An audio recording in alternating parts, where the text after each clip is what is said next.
Everyone. Hey, well, good evening.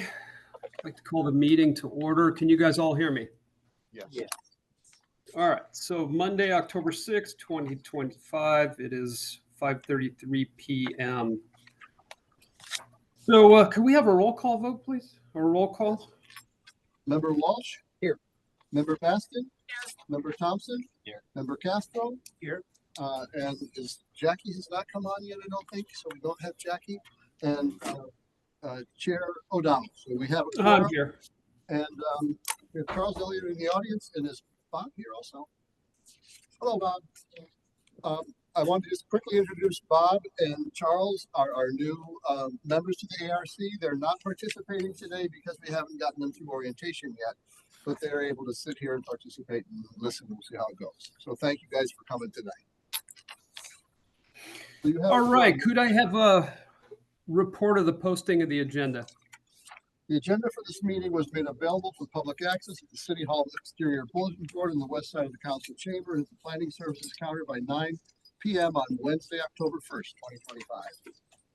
Thank you. Acceptance of the agenda. The Architectural Review Committee will discuss the order of the agenda, may amend the order, note absences, and request consent calendar items be removed from the consent calendar for discussion. We don't have any items, so let's move on to public. Mr. Chair, you do have the approval of the minutes of the consent calendar? Yeah, on my list, Mr. Lyons, I've got public comments, then consent calendar as item 1. Right. So you're first going to need to do the motion to accept the agenda. Okay. Motion to accept the agenda from the meeting of September 3rd, 2025. We have a motion. So moved.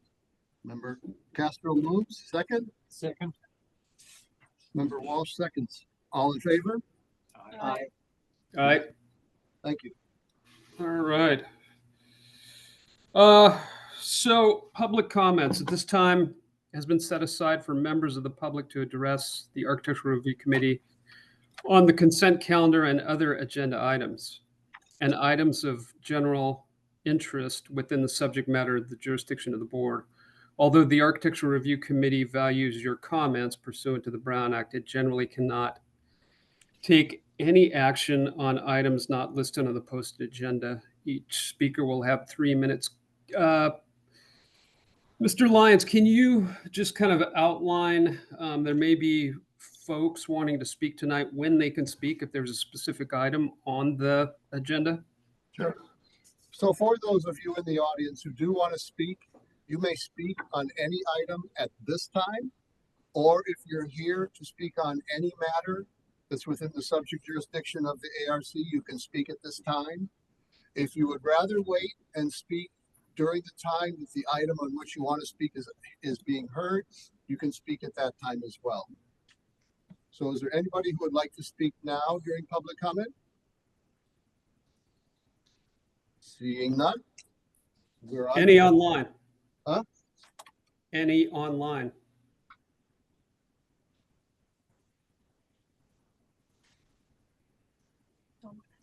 No. All right. So we'll move on to item 1A, approval of the minutes from September 3rd, 2025. Well, we already did that. Recommend approval. So let's start with item 2A, unfinished business. Mr. Chair, I'm sorry. You still got to do consent calendar. You did acceptance of the agenda. We now need to have you vote on consent calendar. Okay. Can I have a motion to accept the consent calendar? I move to approve the consent calendar. Castro first, second. Second. Is that Walsh? Yes. All in favor? Aye. All right. Unanimously. Thank you. Okay, item 2A, Under unfinished business, a request by the Altum Group on behalf of Sun Community Federal Credit Union for a major architectural review application to construct a new 2,895 square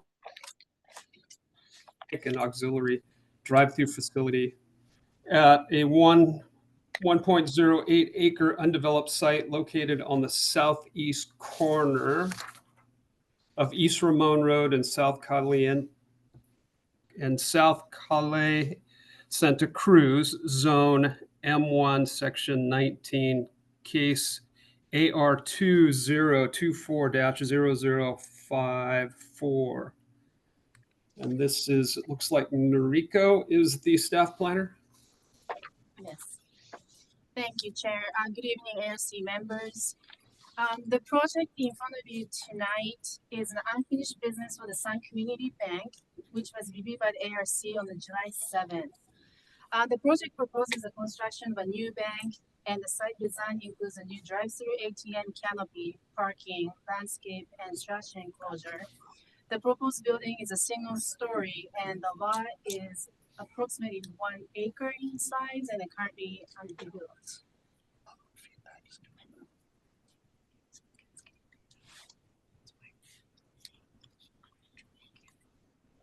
Sorry, can you go? Yes. It's not a bang.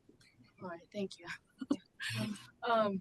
Prior to the July 7th Architecture Review Committee review, this project was reviewed by the Planning Commission under a major development permit application, and at the time the Planning Commission approved the project subject to conditions of approval.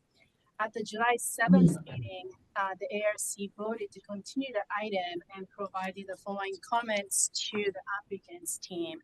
The first one is to reorient the front entrance towards the south side of the building and provide greater architectural articulation on the east, west, and south sides of the building to reflect the similar level of detail shown on the north elevation. The second one is to reduce the interior seating heights of the east and west wings to 9 feet to reduce the overall height of the building. And the third one is increase the amount of Leucophilum Texas Ranger to provide a continuous screening of the parking lot on the north and west sides and the parking lot in general. And the fourth one is the applicant to demonstrate the appropriateness of the proposed drive-through canopy design in terms of construction and functionality. In addition to these comments, the ARC offered a subcommittee meeting to the applicant's team to assist them with revised plans. And on August 21st, the subcommittee meeting was held. Sorry. Thank you. In response to the ARC and the subcommittee comments, the applicant's team has created 3 different design options. And these are 1A, 1B, and option 2. In options 1A and 1B, the applicant is proposing the retention of the primary entrance of the north elevation. And in option 2, the applicant is proposing the relocation of the primary entrance to the east elevation of the building.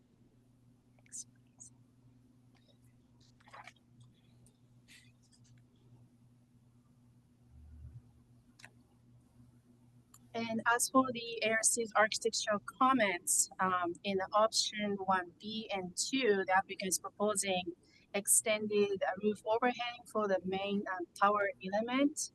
And in all options, the applicant is proposing the removal of the fascia of the west and east wing, as well as changing color of the exterior building, elevation from white to beige and from beige to blue for the tower element, as well as the removal of the yellow, the vertical and black horizontal accent band.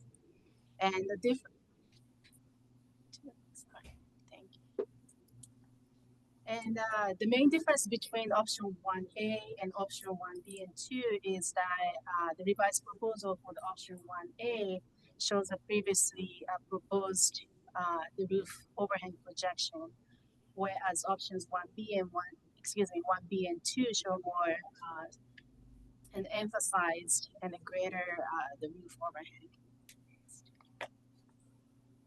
For the comments about the building height, applicants proposing a building height reduction of 2 feet for the midsection of the building. And this is the area of a building height reduction, and the 2-foot reduction is proposed in all options. And as for the landscape treatment, applicants are proposing the rearrangement of leucophyllum, actually not the Texas Ranger, but cinnamon sage in the parking lot to provide the screening. And as for the comments about the appropriateness of the canopy structure, the applicant's team is proposing a wider side panel and a change in the color of the fascia of the canopy here. In response to these device design options, staff has compiled the following comment. As for the location of the primary entrance, there are no significant design changes to the proposed original plan. However, the staff like to note that the general building siding and circulation have been approved by the Planning Commission as a part of the major development permit application review. And the building perimeter will be landscaped with multiple shade trees, and the visibility of the building exterior will be rather limited. And as for the architectural treatment, again, there are no significant changes, but staff would like to bring to the ARC's attention that an administrative modification has been approved for this project to allow a reduced yard setback along East Ramon Road, so that the tower eve and extension projection must meet the zoning code requirement, and which limits the projection to up to 1.6 feet. If the ARC decide to approve this project tonight, staff is recommending a conditions of approval to make sure that the projection does not exceed 1.6 feet. And about the building height reduction, this project incorporates the placement of rooftop mechanical equipment so that the height of the parapet cannot be lowered in such a way that it no longer functions as a screen for the equipment. To make sure that the rooftop equipment will be concealed, the staff is recommending a condition of approval, which requires the rooftop mechanical equipment to be fully concealed from public view, and conformance to the requirement must be demonstrated on the separate revised elevations and the building sections.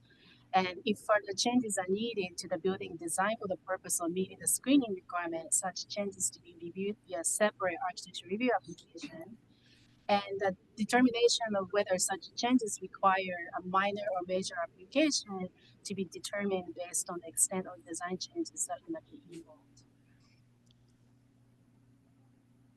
And for the landscape comment, Texas Ranger is listed on the conceptual landscape plan. However, it is not a material specified in the detailed landscape plan, which is shown here.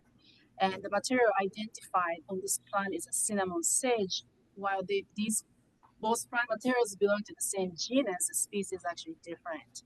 And so that for the reason, the staff is recommending conditions of approval, which requires a final landscape plan to include the Texas Ranger for the purpose of providing screening for the parking lot, and conformance to the condition to be reviewed as a part of the landscape plan review, which is required by the city's water efficient landscaping ordinance. And for the canopy design, applicant's team is proposing minor changes such as the proposed wider side panel and the changing color of the face of the canopy. And again, staff would like to say that the general drive-through design, such as canopy location and circulation pattern, has been approved by the Planning Commission. And the structural integrity of the canopy will be reviewed through the building and safety plan check review process. And the staff is recommending a condition of approval, which requires a minor architecture review if it's determined that modifications to the canopy design are required during the plan check review process. And in conclusion, the staff is recommending the ARC to approve the project subject to the conditions of approval recommended by staff. If the ARC decide to approve this project tonight, staff is also recommending the ARC to decide which design option is appropriate for this project. This concludes the staff presentation, and the applicants and staff both available if you have any questions. Thank you. Let me open it up to questions of staff from the committee. Are there any questions of staff? It's not working. Have one. There's Rico. Yes. There are a lot of moving parts here. Is this the first time we have seen this option that introduces an entrance on the east side? The previous design proposed the primary entrance on the, I'm sorry, yes, that is correct. Yes, Okay. east side, yes. Okay, because that was bantered about in terms of the environmental impact of wind, et cetera. So I'm just kind of like wanting to hear a little more about that. And then as you talk about the overhang, no matter what, it can't be more than 18 inches, correct? Correct, because a reduced yard setback has been approved along the East Ramon Road frontage.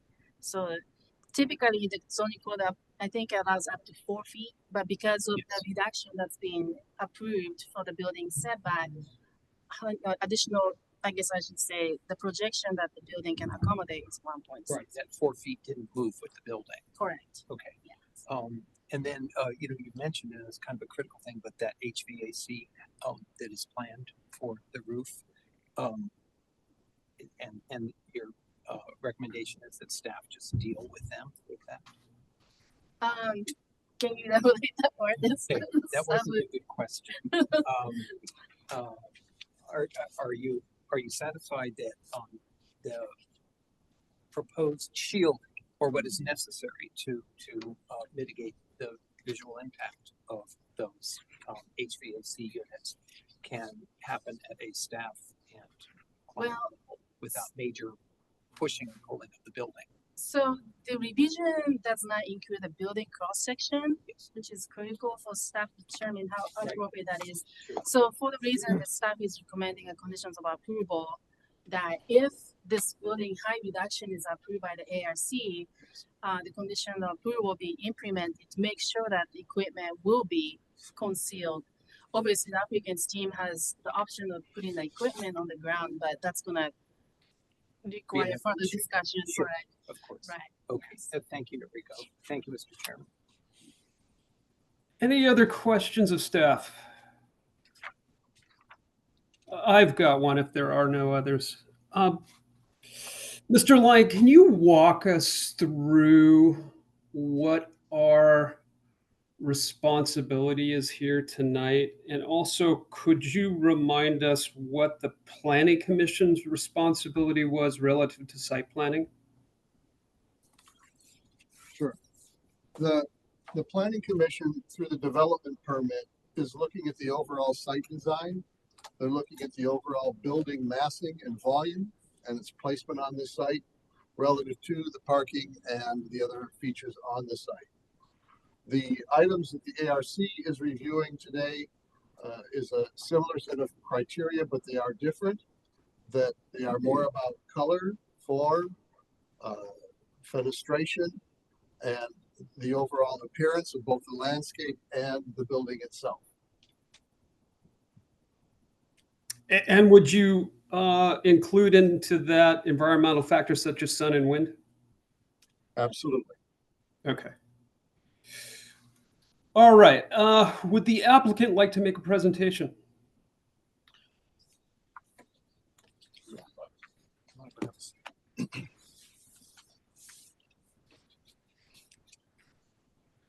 Okay, going through a few of those points.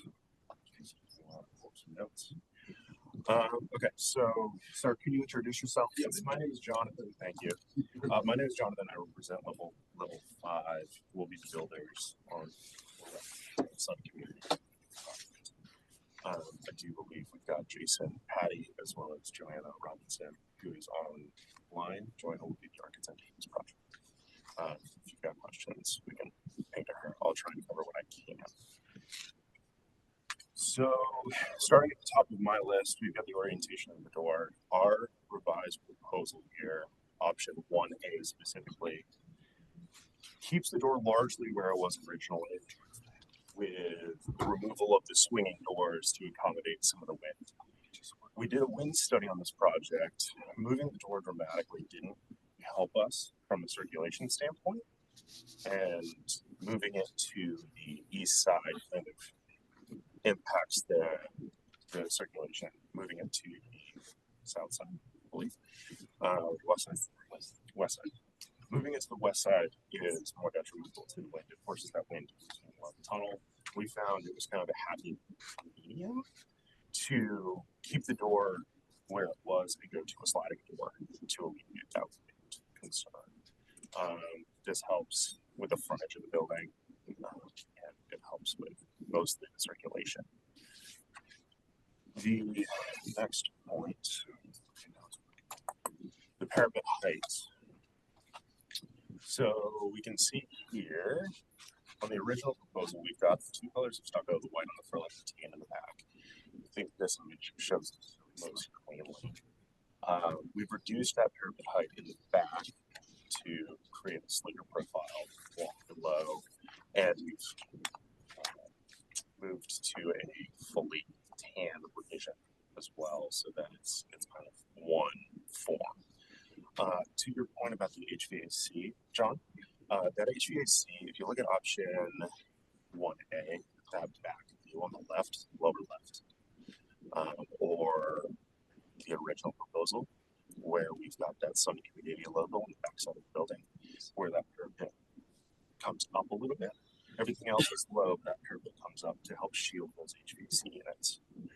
So those units won't be as visible. They should be properly screened in that location. As far as the added plants, we have added plants, the cinnamon sage. That should be taken care of. We need to revise that to a variant of sorts. More than happy to do so.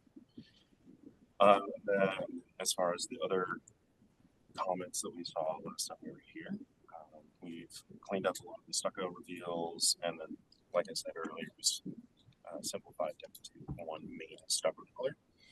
The tan being the primary stucco with the wood as an accent. And then as far as the concern to the drive-through, we've simplified that design a bit. There was some concern with dust and debris getting in between those slats. So we actually added a backer, not dissimilar from this slat style that's actually behind us in the room. So there's a black backer to that, so stuff can't get in there. And then there's an access panel on the backside. And then, let's see. Is there any other questions that you guys have for me specifically?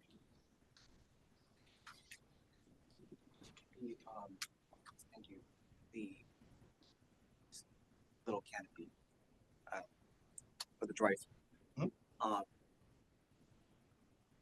There will be. Is there like a cabinet, where the cars in front that actually houses? Does something project out from the bottom? That's actually where you're getting Like the unit. The unit is it? You can Just kind look. of.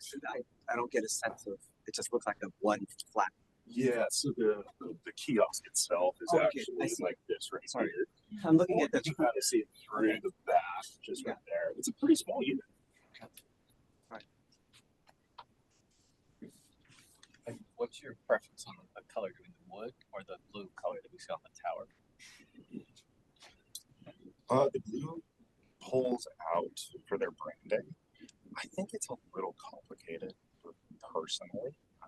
I think the white kind of helps tie into the other building, but now that we've kind of pulled that white away from the original design, the blue kind of speaks more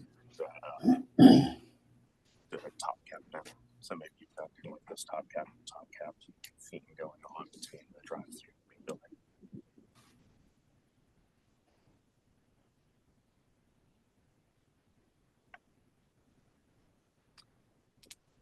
I definitely think that I'd like the newer design better. I like that the tan is sort of the main color throughout. I love that you have the modern touches of the wood slats, and you're also using colors of the logo and incorporating that, so it's fun. It still feels Palm Springs-ish, but you've got some fun color in there, and it still feels modern. It doesn't feel dated with that sort of tan everywhere. The only thing I'm kind of questioning is, see how the right side of the building has the wood slats on one side and then the blue on the other side? on the left side, and then you've got the slats on the right side. I'm just wondering whether those two should be the same, so it kind of looks like its own little tower between the two flanking pieces. Are you saying, Anna, to make the tower, that central pillar, all blue, Or all wood? it feels a bit odd that you've got one, at least to me, it feels unbalanced. But I like it. It looks good. I like the colors. You know, I hear you, but I kind of like the asymmetry of the blue. Only because, you know, you have the glass that's in the front, and then it does return, so it's not identical to the other side. Question about the overhang over the middle element, the extension of it a little bit more. What's the thought of extending it out further from the original design? Restricted to extending it out further. Okay. because of the size. And we actually looked at that as well. It plays with the thickness. If you extend it out, you've got to go up as well. And we love the look of that. Plus the restriction of going out further. But I mean, the new options stick out further than. They do. That's about as far as we can go without going into the setback. But too can far. you go back and push it within, not projecting further out, Can we push it towards the building or away from the building? not extending as much? We could bring it closer to the building. Okay. Similar to the original proposal. Right. Okay. With regards to the door, the option 2 feels odd. Agreed. Yeah. Agreed. That would not be. From a visual standpoint, I completely agree. And Yeah. then from a circulation standpoint, it's not optimal either. Parking being on in this image, the right side of the building. It doesn't make sense on that side. Not at all. No. The other concern I have is with the automatic opening doors is that, you know, some doors just lag. Is that a good thing or a bad thing that they lag open and then they close and then I don't know if that's function wise. That's but I definitely liked 1A be better than 2 for sure. There's 2 sets of doors inside. Yeah, you have to. Got it. So you lag into the. Into that little. And then there's some couple doors behind that. Yeah.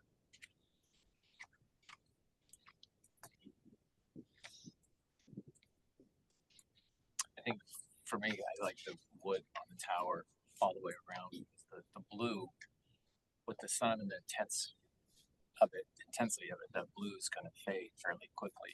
And it's going to become a maintenance issue. That's going to be repainted every so often to keep its color. I also think it just feels more modern. With the wood, yeah, it looks more expensive with the wood. Exactly.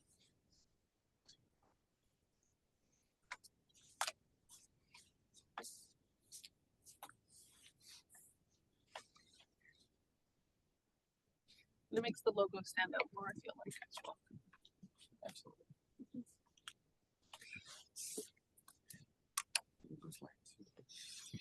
We lost the chair. So Did we? I'll just make some other comments. I think that if I believe that the changes they're simplified. I like the changes you've made, even with the reduction of height on the 2 side, back portions.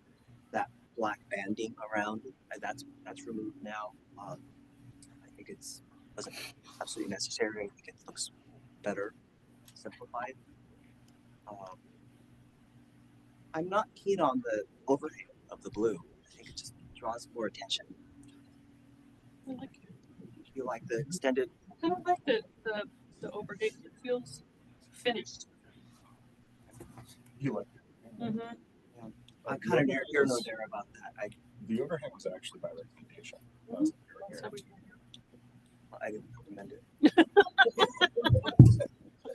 Well, we liked the original too, Danny. Yeah. I like the overhang, honestly. So It works both ways. Yeah, I think I lost you guys there for a moment. Can somebody check and see if there's somebody in the waiting room? Jackie seems to be having trouble getting into the meeting.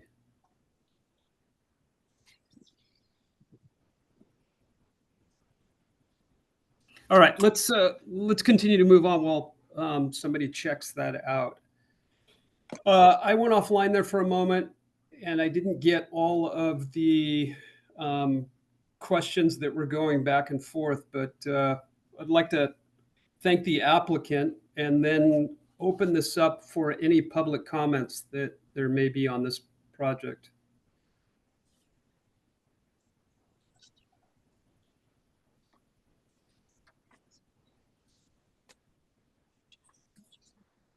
Those first ones. Joanna Robinson.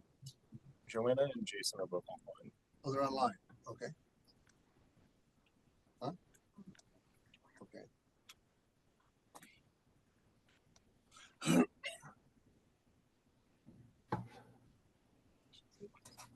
Okay. Joanna, you should be able to speak now. Yes, can you guys hear me okay? Yep.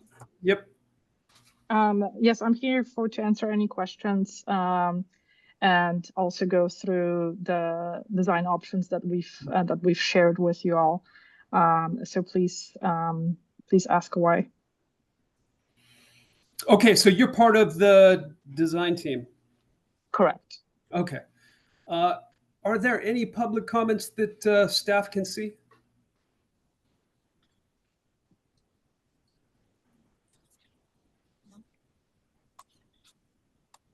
No one else. Is there anybody else in the room here that wants to speak on this item? Looks like that's all we have. Okay, any other questions for the applicant?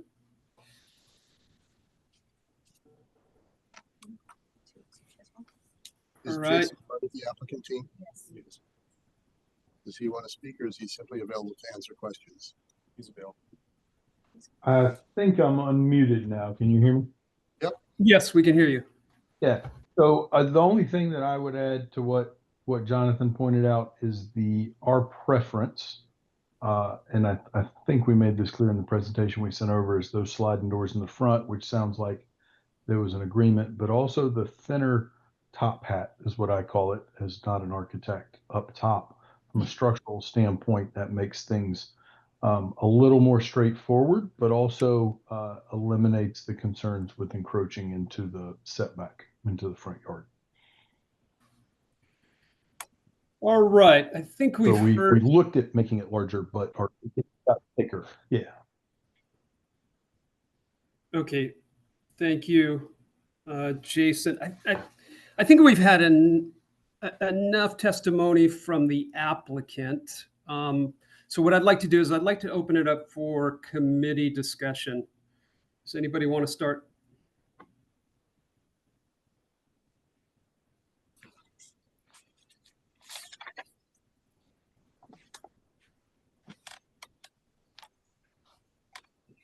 Yeah, I think my only note, Lance, is that adding the wood siding to the left side and moving the blue. Okay, any other committee comments? I would just say that I do like where the front entrance is with the sliders. So would that be 1A or 1B? What is that? A. 1A, I believe. So that would be preferable.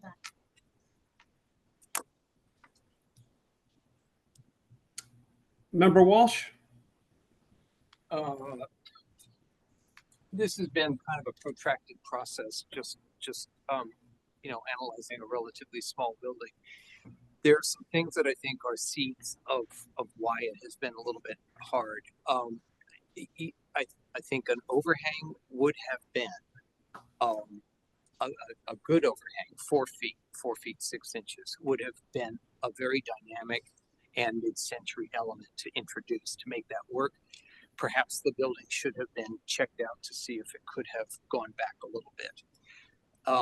Absent a change like that, I think that the proportions are relatively fine for something like Ramon and a commercial building like that. I have a problem with the dark blue. I agree. Danny, did you? Okay. That you paint stucco with a dark, vivid color, and just by its nature as a material, it tends to fade. And I think pretty quickly it's going to look kind of not good. So default to the wood, I guess. I'm just troubled by this overhang. It should have been bigger, deeper, and just as thin as it is. And I think it would have been a far more successful, balanced looking elevation.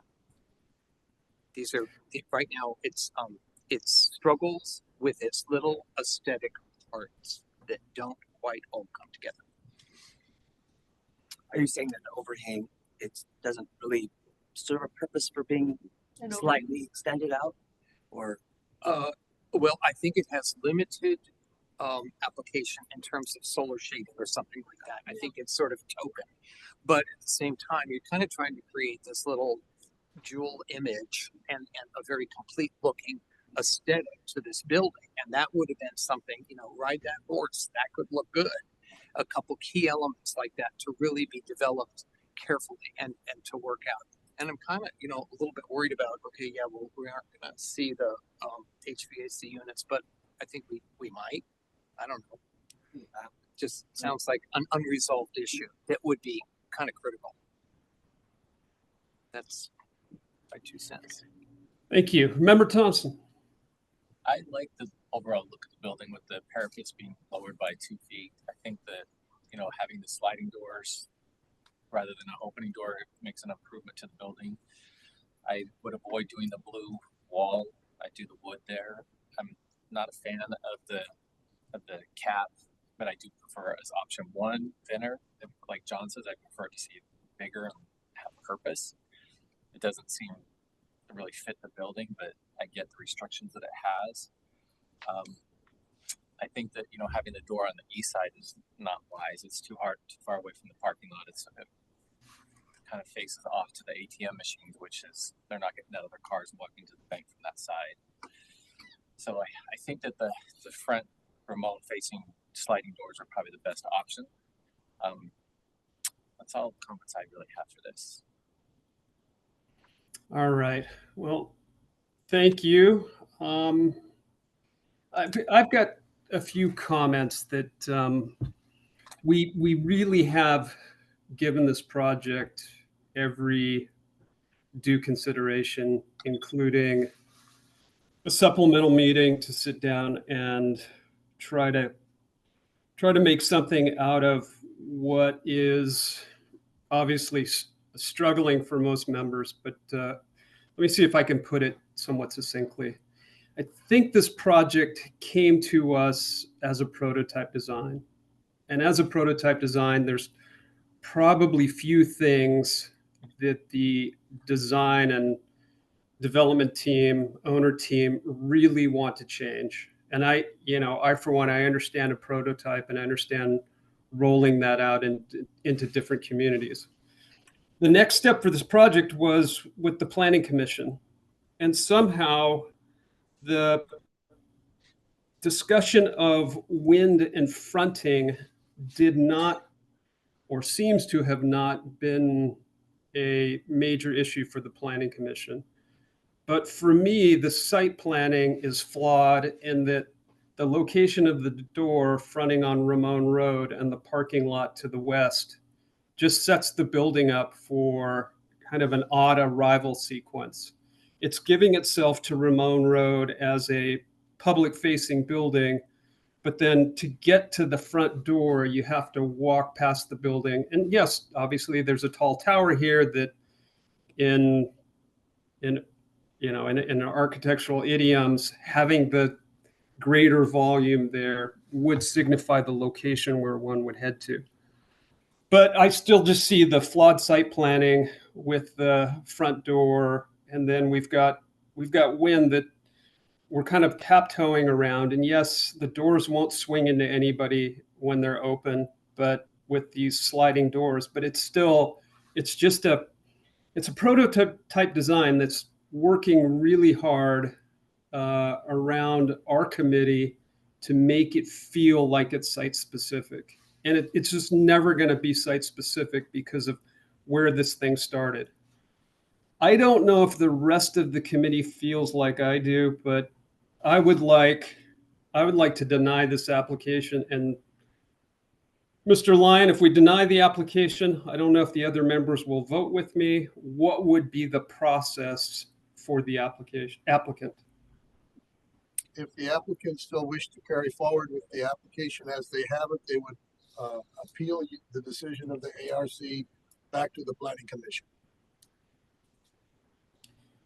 And then the planning commission would have final say, or?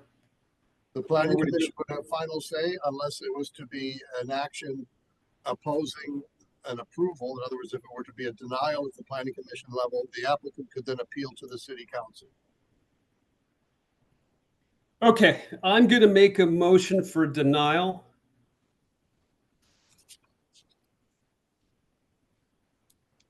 Is there a second? I will second it. We have a motion and a second for denial.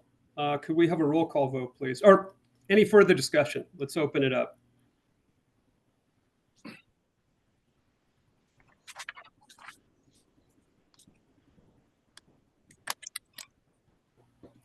Okay, no further discussion. Member Castro? No. Member Thompson? No. Member Baston? No. Member Walsh?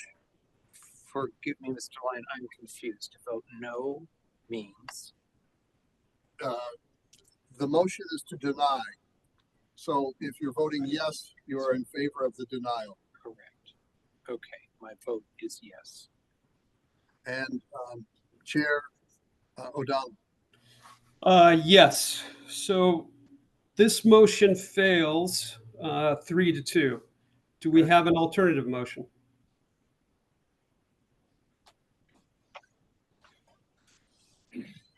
I'll make a motion. I'll make a motion to approve projects subject to staff's recommendations as far as landscaping and the other items that they mentioned. And that the applicant go more with an option A1, which would be more of a wood siding and no blue parapet or no blue sided walls. Okay, do we have a second? Second. We have a motion and a second. Any further discussion? I second.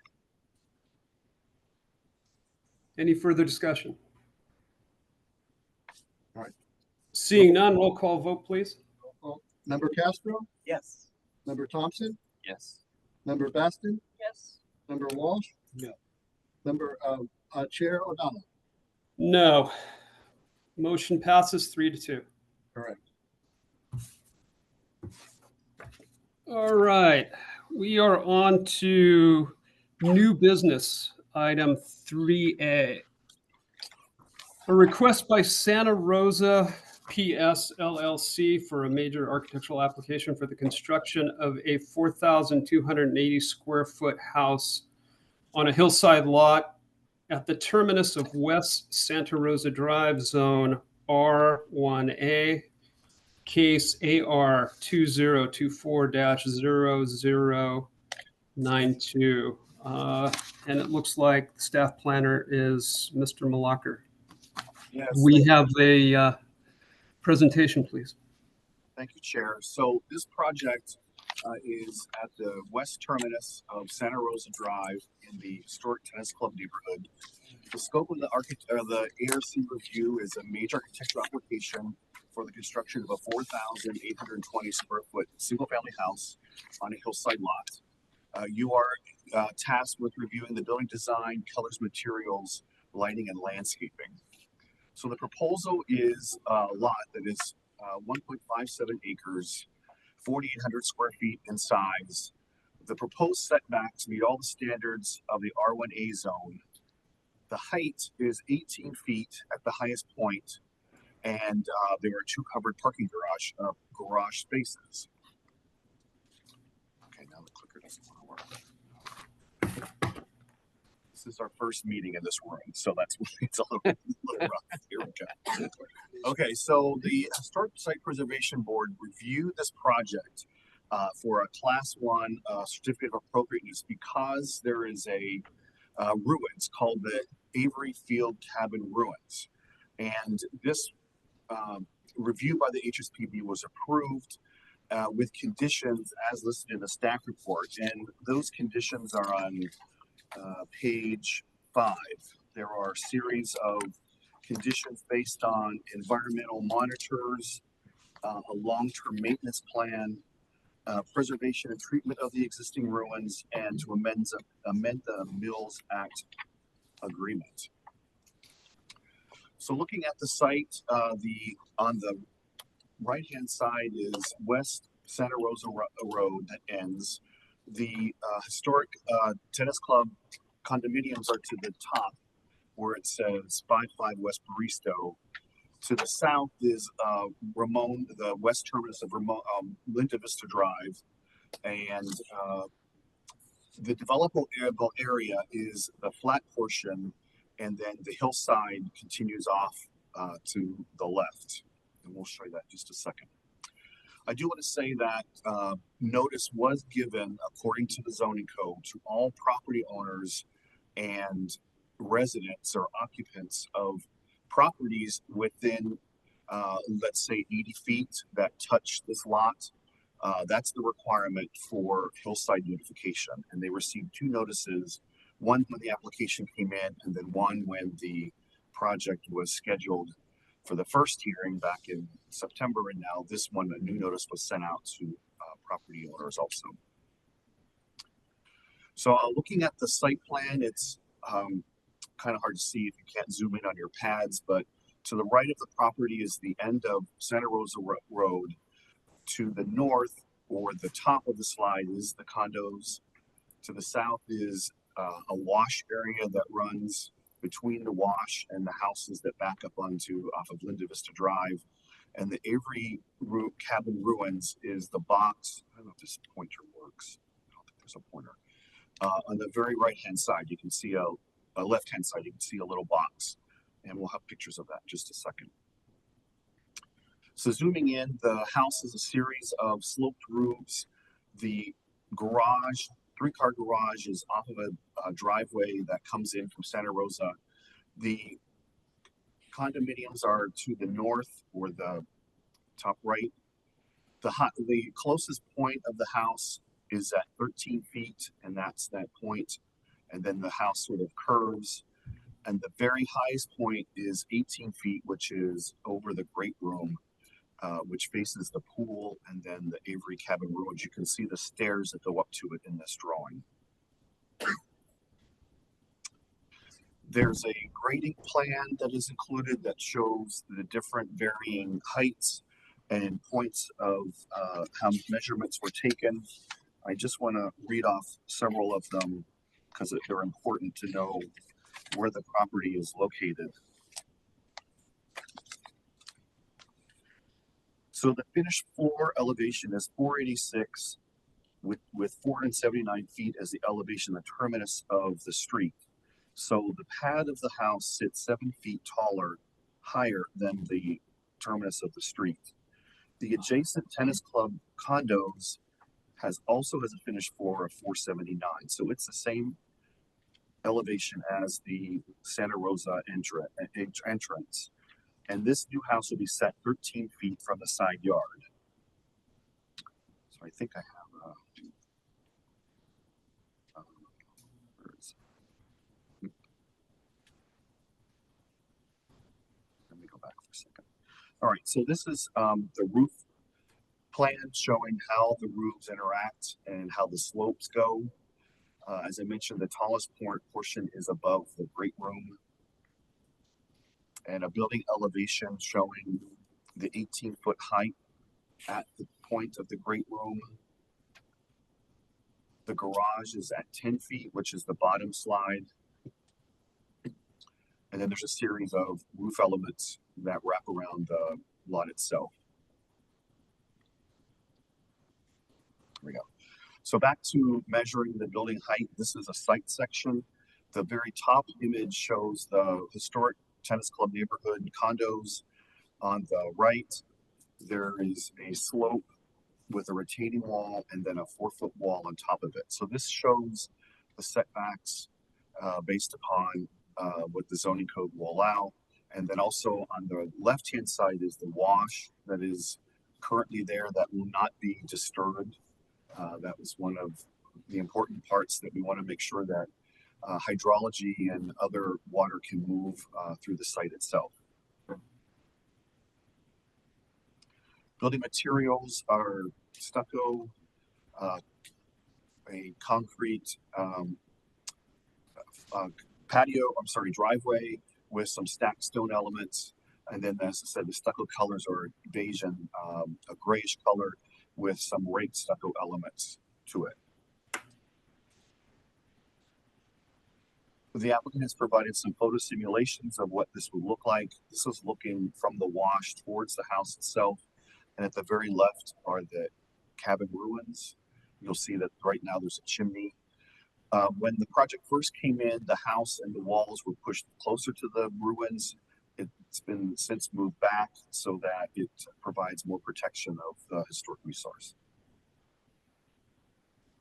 There we go. Once again, this is looking east, showing the elements of the house, the roof lines, the clear story windows, and then the historic element off to the left. And once again, this is the flat portion of the lot, and then the hillside continues to the left. You notice there are walls surrounding the property itself, and we'll go over the wall details in just a second. And looking at the landscape plan, they have reworked the landscape plan since when it first came in. To the very bottom is the wash area that is not going to be disturbed. There's a series of creosote and other sort of shrub trees that are in there. There's currently a dirt sort of path that runs, which is that gray pathway at the bottom. That is on private property. It is currently providing access to the trails that go up the mountain, but it's not an easement. It's not on a trail map. It's commonly used by residents in the tennis club neighborhood. So part of the project will include a gate at the end of Santa Rosa. You can see that at the very right. It shows 2 gates that open, and there are walls around the house itself, and then there are gates at the far end of the sort of dirt trail, and the landscaping. There we go. So this shows the walls and the gates that are proposed and the type of landscaping, which will be, the applicant will be able to discuss that in just a second. The lighting that's proposed is uplighting of trees. The less lighting is better, and the applicant is not overlighting the project. This is a photograph looking down the hill at the level portion of where the house was proposed. You notice to the left, that's the tennis club condos, and the end of Santa Rosa is at the very top left. And the trail that runs through it, or the dirt road that runs through it, you can see next to the wash. This is a closer up look of the flat portion of the lot with the dirt trail. There's also an easement that will be added. The houses that are on Linda Vista, they have access to this roadway, and that is that driveway that's off to the right top. And this is a photograph of the cabin ruins. So staff recommendation is to approve subject to conditions. It's a by right use in the R1A zone, and it meets the development standards. And we've included conditions from HSPB. And also there are conditions from the engineering department that will make sure that the project meets all hydrology, drainage, and WQMP standards, so that water is not, runoff is not made greater by this project. So that concludes my report, Chair, and that is here. Yes, Mr. Malacher, when would you like to, or how would you like to handle the letters that the committee has received? Right. You have received multiple correspondence from residents and the applicant. If you would like to have them, there are some members in the audience that would like to speak, and there are some members that came to the October or the September meeting that are not here today, but their representative attorney is here, and he is going to speak for them. So he will be speaking, I think, three times. So if he gets 3 minutes each, he gets 9 minutes to speak. Okay, how do we ensure that we're capturing the correspondence that we received? How would you like us to acknowledge that? When we receive correspondence, if it's before the meeting, we usually include it in the packet. If it happens over the weekend after the packet goes out, then staff will email the members, and it's available for you to read. Okay. They're also Did all the members get a chance to look at everything, including what came in this afternoon? Yes. Yes. Okay. Are there any questions of what we received previously in this afternoon? Knowing that perhaps somebody will speak on these when we invite folks up. All right, I'm not seeing hands, or I'm not seeing anybody jump up and down. So before we bring up, and I think the order, and Mr. Line, correct me if I'm wrong, the order we're going to go in, I'm going to have questions of staff, then I'm going to move to applicant presentation, then we'll move into public comments. Is that an appropriate sequence? That is correct. Okay. All right, questions of staff. Hey, Glenn, you mentioned that only 80 feet around the house was notified. That doesn't seem very far. This is not a public hearing. The zoning code requires that we notice all adjacent and abutting property owners. And the easement that the neighbor can use is at that roadway that we saw on the picture. The neighbors off of Linda Vista, and the applicant can clarify this, will be able to use that to access.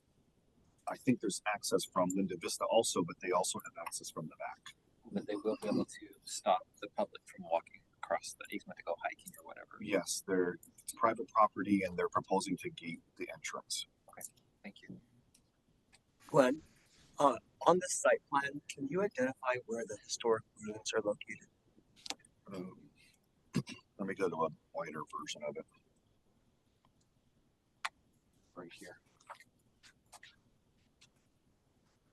So they're outside of this property, or is it within the property? Is it? No, it's within the. Yeah. So this aerial. It's right here. No, sorry, it's right here. It's right there. And this is the flat portion. So it's right in here.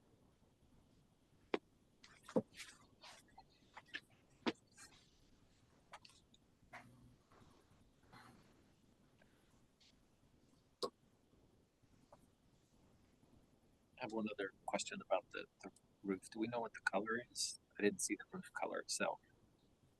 Well, normally in Hillside, it's tan. We can specify that if that wants to be one of your conditions, that it be. Okay, and then also, is there any requirement for single-family homes, new construction, to have solar? There is a requirement that they have to have solar, yes. And so then we haven't had any idea of where the solar is going to be placed on this particular house? No, we have a roof plan, but doesn't show solar. Because I think with the height of the house and the sloping of all those angles of the roof, the solar would be important to see. Okay. We can address that as a condition that the staff can take care of. Okay. Any other questions, staff? I do have one, and I can't really see if folks have their hands up. You know, I have just one quick. Just remind us that this is a R1 single family residential zone property, and it just you could answer, it's a by right residential use, so a home can be built on this property. Yes, it's a by right R1A hillside, so the hillside requirement has a discretionary review by the Architecture Review Committee. So, you know, you have a purview of saying the massing isn't right, it's too large, the colors are not correct, it doesn't fit in with hillside, you know, the landscaping is not appropriate. So there are leeways. And this development, as reviewed by staff, meets the development standards. It meets development standards, all the setbacks and building heights, yes.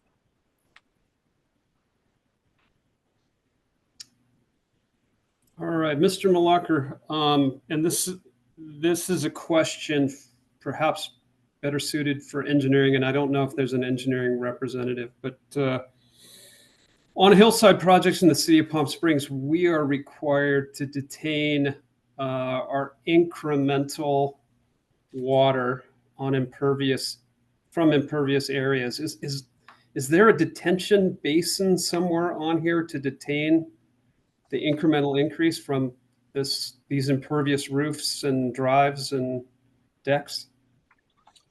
Right, their engineering is not here tonight, but there are engineering conditions. Let me go to that talk about water retention. Let me go to the landscape plan. And the applicant's engineer is here that can talk about how the water flows. My understanding is that it flows on the north property line between the condominiums and this house. But Amir's shaking his head. But he'll be able to describe how the water flows on the lot. Yeah, it's not so much in the wash. That's pretty obvious, and that's coming from upstream. I'm more interested in understanding how this home doesn't contribute to more downstream effects. But, well, when the applicant comes up, we'll let them speak to that. So no further questions of staff? All right, I'd like the applicant to come up and make a presentation. And if somebody can just guide who's speaking and what they're speaking with and just kind of watch the time, trying to not let this get away from us. We have a timer. Okay. Well, I am Mario Llanes. I'm the project manager and supervisor for this project. We do have our civil engineer here present today, and online we should have our architect in case there's any questions, for him as well. So as far as the water concern, Amir, if you want to address that. Yes. This is my grading plan. Introduce yourself. My name is Amir. It's Amir Engineering, and I'm civil engineer for the site. It's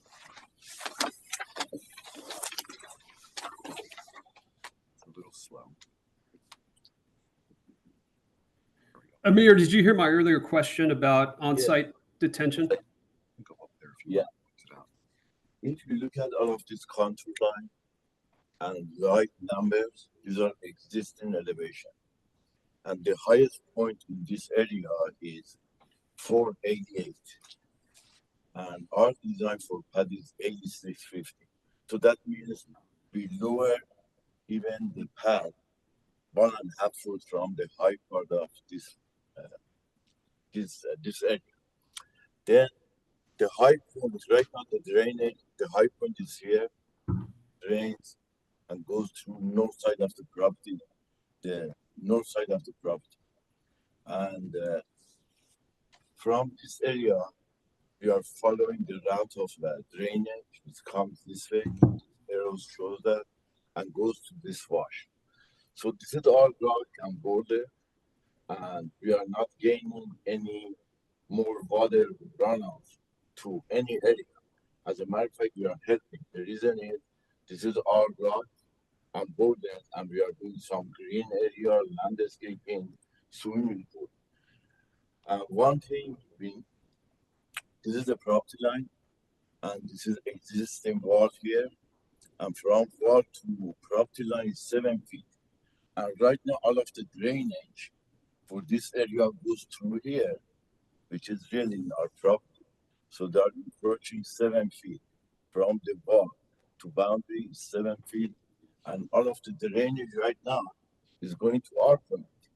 So we are not really adding or increasing any drainage to whatever depth of drainage is. So there is no extra drainage, or and based on the hydrology we did, everything is going to be per our calculations going to work.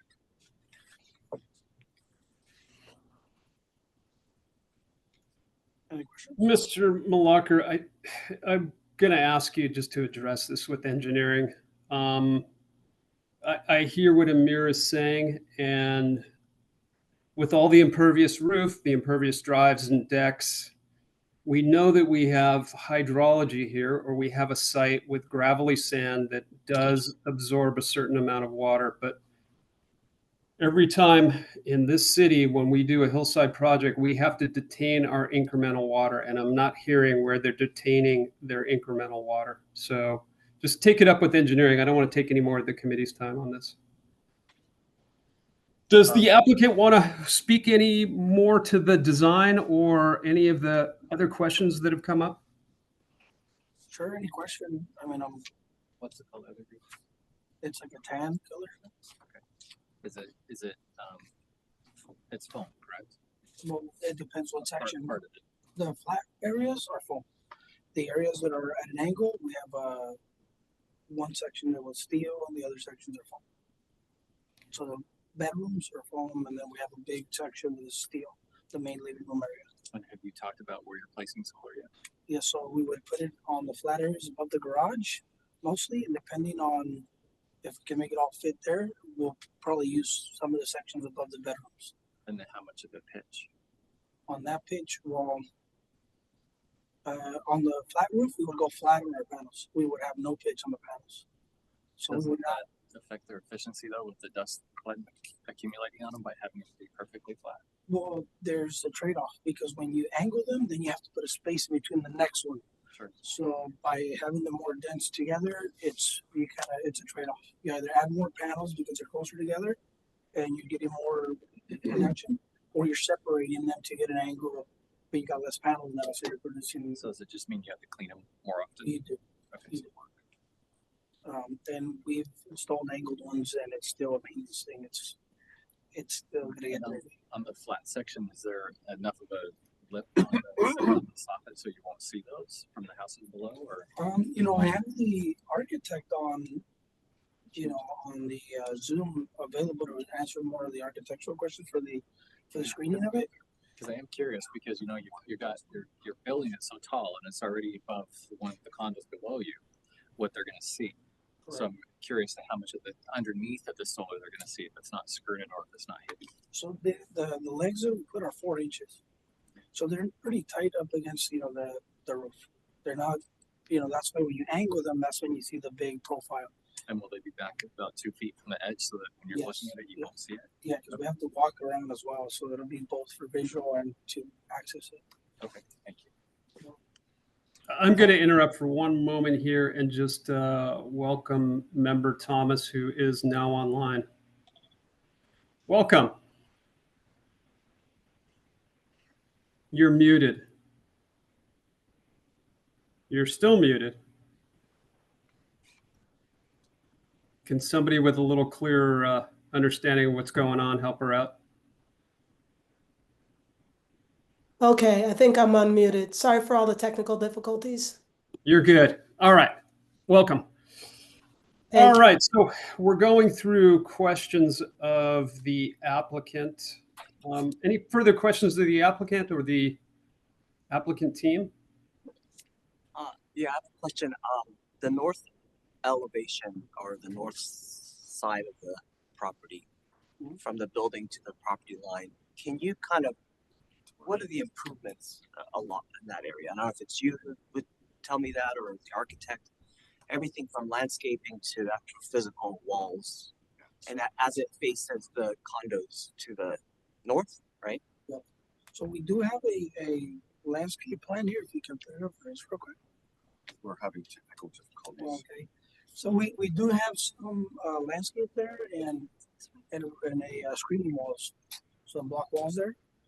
Let me see if we can see it on the screen. That one. I don't know if we can zoom it in, but Can't zoom in. no, we can't zoom in.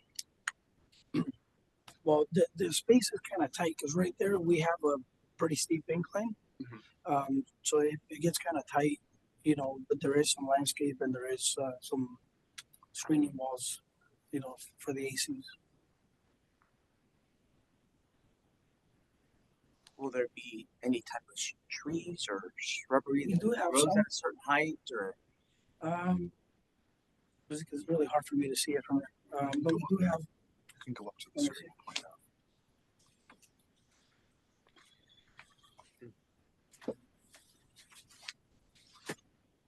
Yeah, because I'm seeing we have a few trees here. I mean, and we could change that. You know, we could add some more screening if that's you know, something that you guys want to do. The only problem is this is a very limited space here, because here it's a very steep incline with boulder stream, and then our property line is on this side, even though we have a retention wall here, because all the water, you know, kind of goes on that side. So it reduced our space.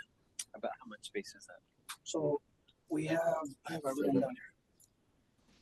I think it's like 7 feet. Let me give you a number. 7's close enough. That's fine. Yep, it's about 7 feet on the tight corner there. And I know that there were some questions that I wanted to address too. You know, the location and how tight and how we are to our neighbor. You know, we did have a lot of challenges on this lot. We did have our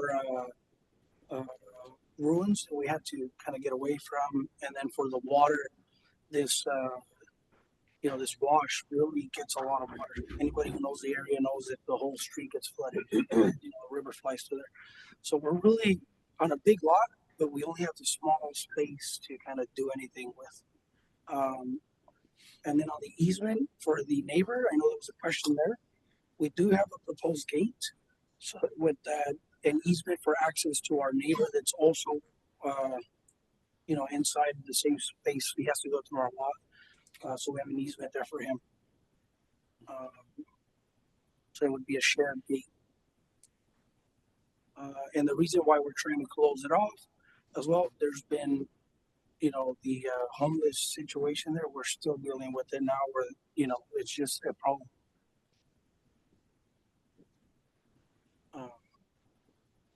So I don't know if there's any more questions or anything else I can answer. Yeah, I've got a question. Mr. Malacher, can you pull up a floor plan?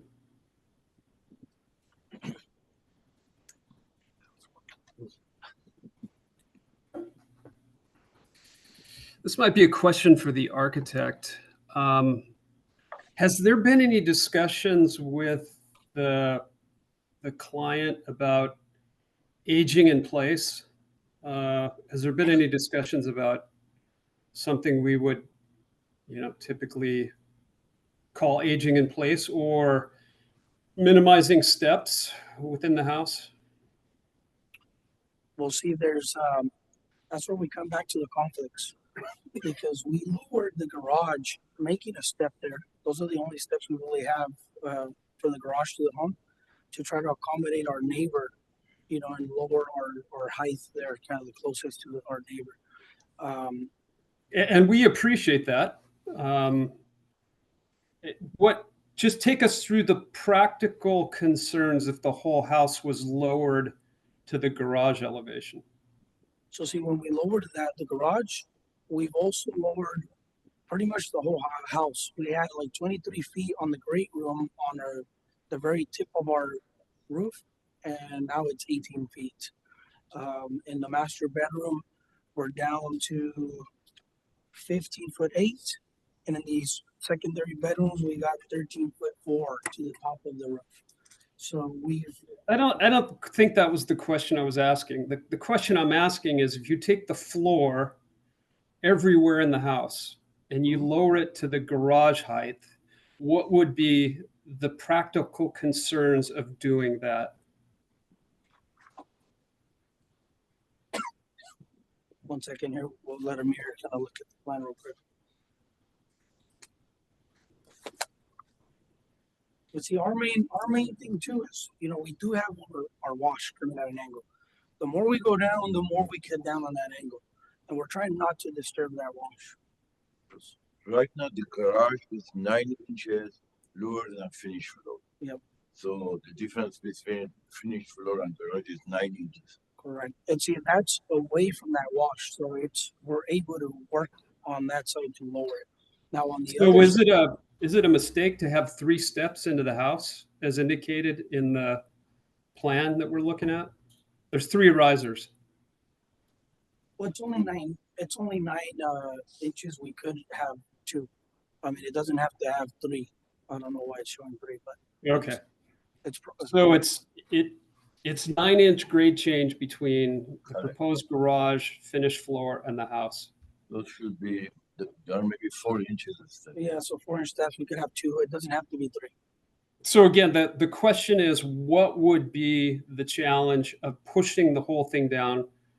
What you guys are saying is 9 inches and flattening it out. Allow somebody to age in place, pull into the garage, get into the house without going up steps, ramping.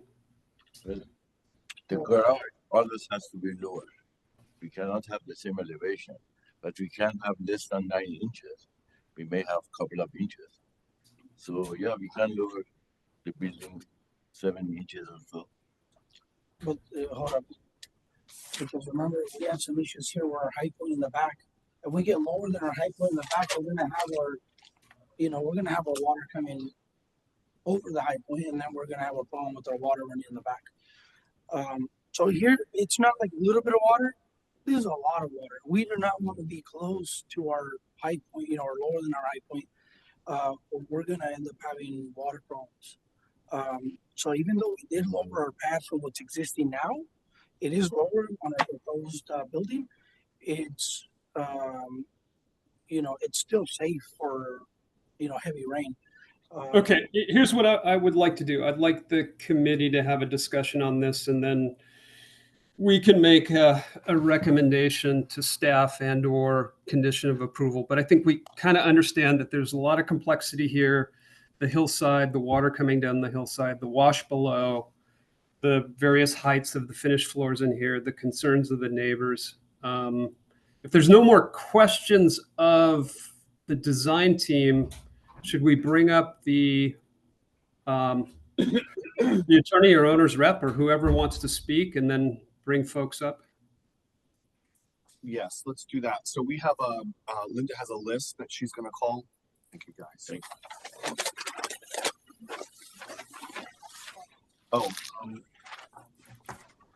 Mario, do you want the architect to talk or? Sure. If you guys have questions for us, he'd be the best one to clarify anything. All right. Well, let's hear from the neighbors first, and then we may have comments for him. Okay, Lance, we're ready.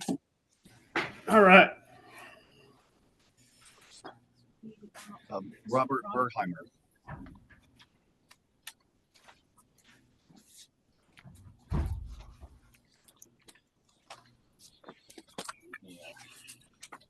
I'll hand them out.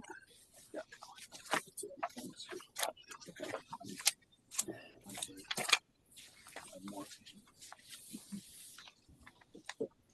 Okay, welcome. You'll have 3 minutes. Thank you. I'll start with my comments, and then I have the comments of the people who were here last meeting and then couldn't make it to this meeting. My name's Rob Bernheimer, and I represent some of the neighbors adjacent to this project. And I just want to start out by saying we don't think the developer's been all that cooperative with us. We contacted him before the historic meeting, asked to meet. He didn't meet. We met with him on the steps of City Hall saying, hey, if you redesign this project, meet with us. We didn't have a meeting. And then when we got the revised plans, if you look at the first page of what I passed out, this is really misleading because he's trying to compare the massing of the house to the condos. It says so right there. But The condo's only 10 feet high. And the massing on what he's showing you shows a 14 or 15 foot high condo. So the massing is really more out of balance than the applicant's documents reflect. And if you look at the second page, we hired a professional to kind of show what a more accurate massing would be of the two projects next to each other. And you can see it's much more out of balance. Again, the same with, we have 3 visual simulations that came from the applicant. If you look at the next page that I give you, and those were in the staff report and in the presentation here today, but none of them show the perspective from the condos. They all show the perspectives from the other sides of the project. So we had a professional on the last page draw, this is what it's going to look like from the condos next door.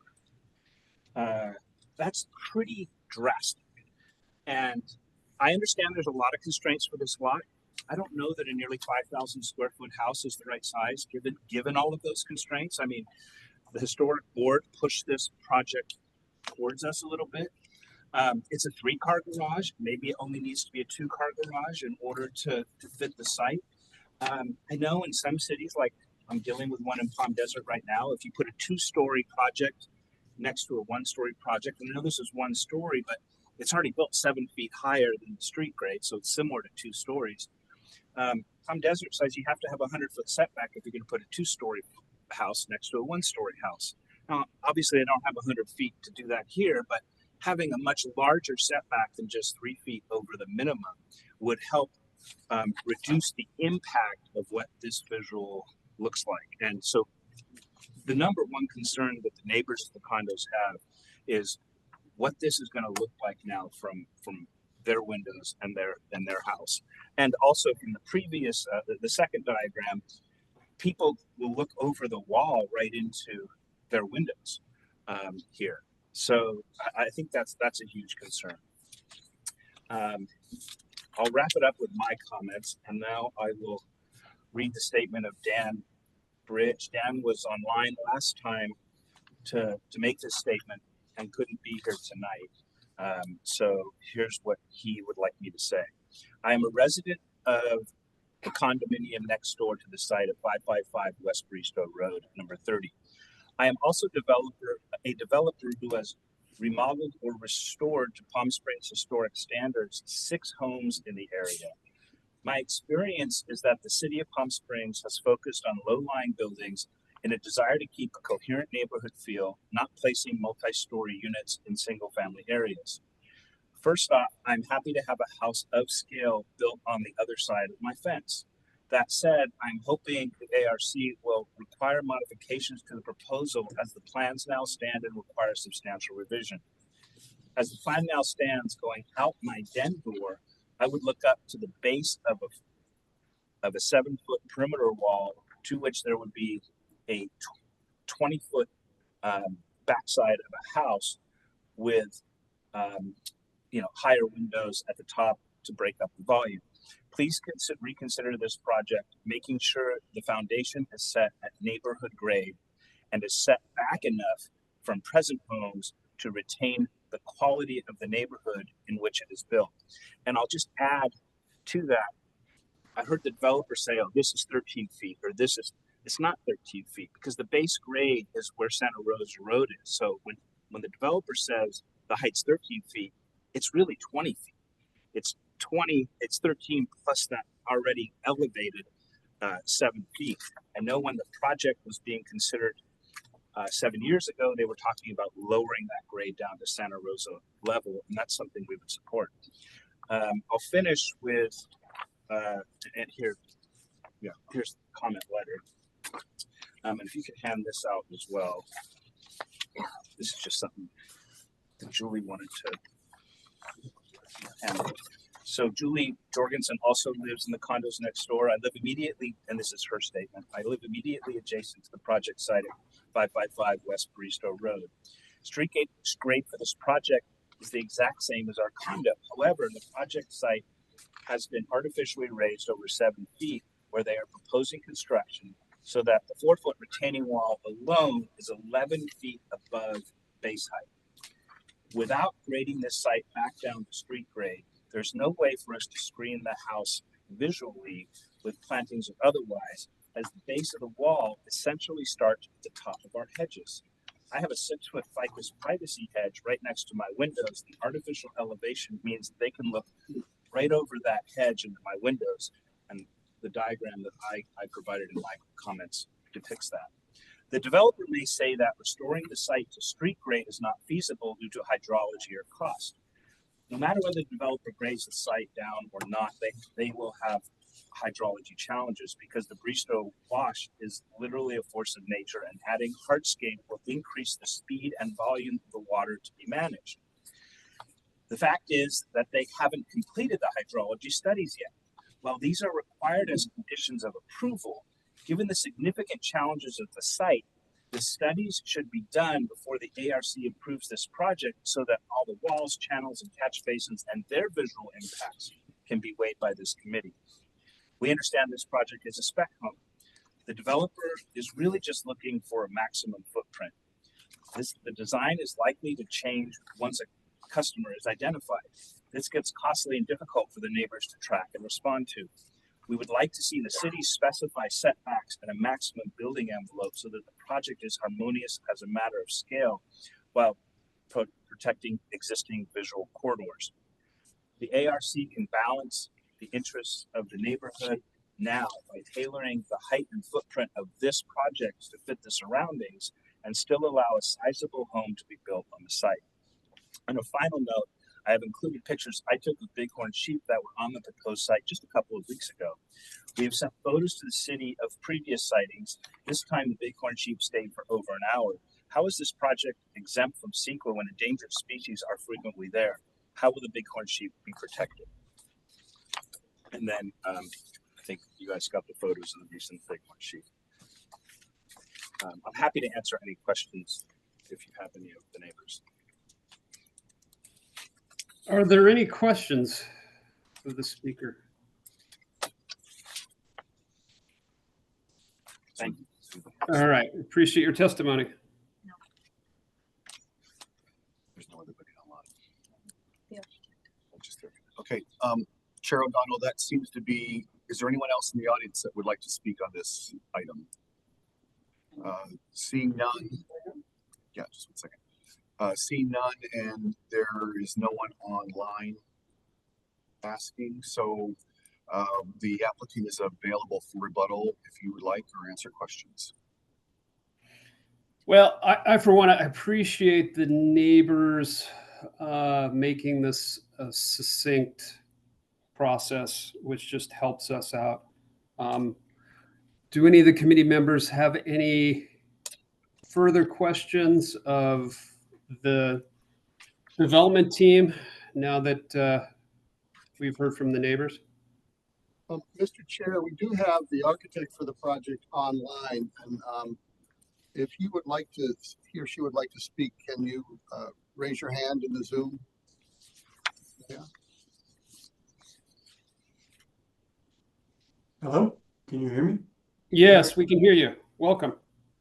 Thank you. The only concern I have is I wasn't able really to see any of the exhibits that the neighbors were showing.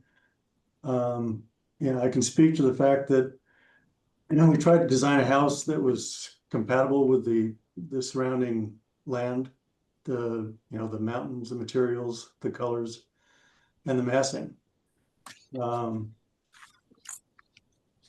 And we comply with all the height limits and all that.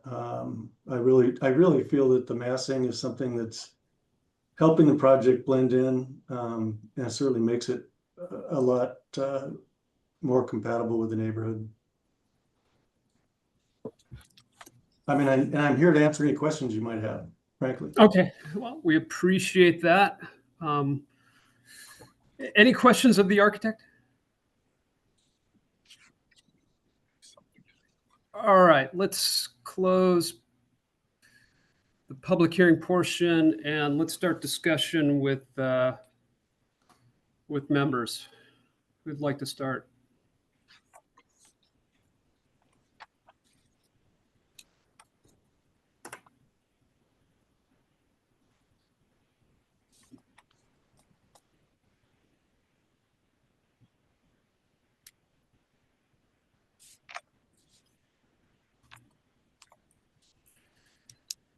Mr. Malacca, can you remind me and members what is the requirement for a Class 1 historic site relative to public access? There is no necessary requirement for public access onto a privately owned historic site.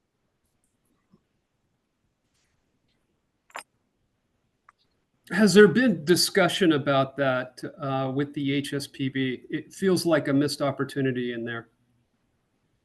Right. Well, the HSPB discussed access, but once again, it's privately owned property, and you know, there are other historic resources in the city that are on private property that don't have access, or you can't see them because they're behind walls or tall landscaping. Okay, so this is, all intents and purposes, landlocked if the development team gets their way and gates the property? Well, if someone wanted to walk up to it now, it would be crossing over private property. It is viewable from the hillside. If you're hiking along with the Lichen Trail, you could see it.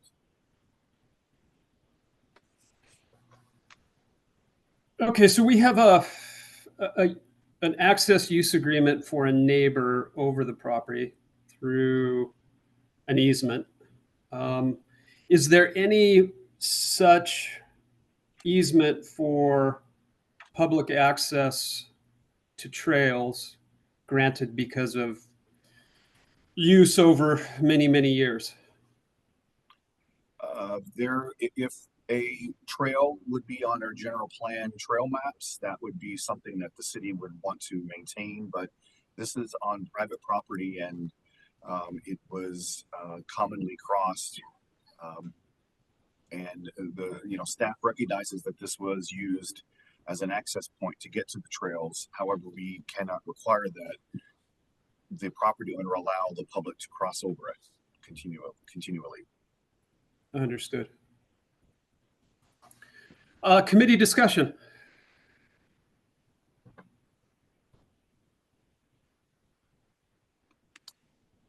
I'll start.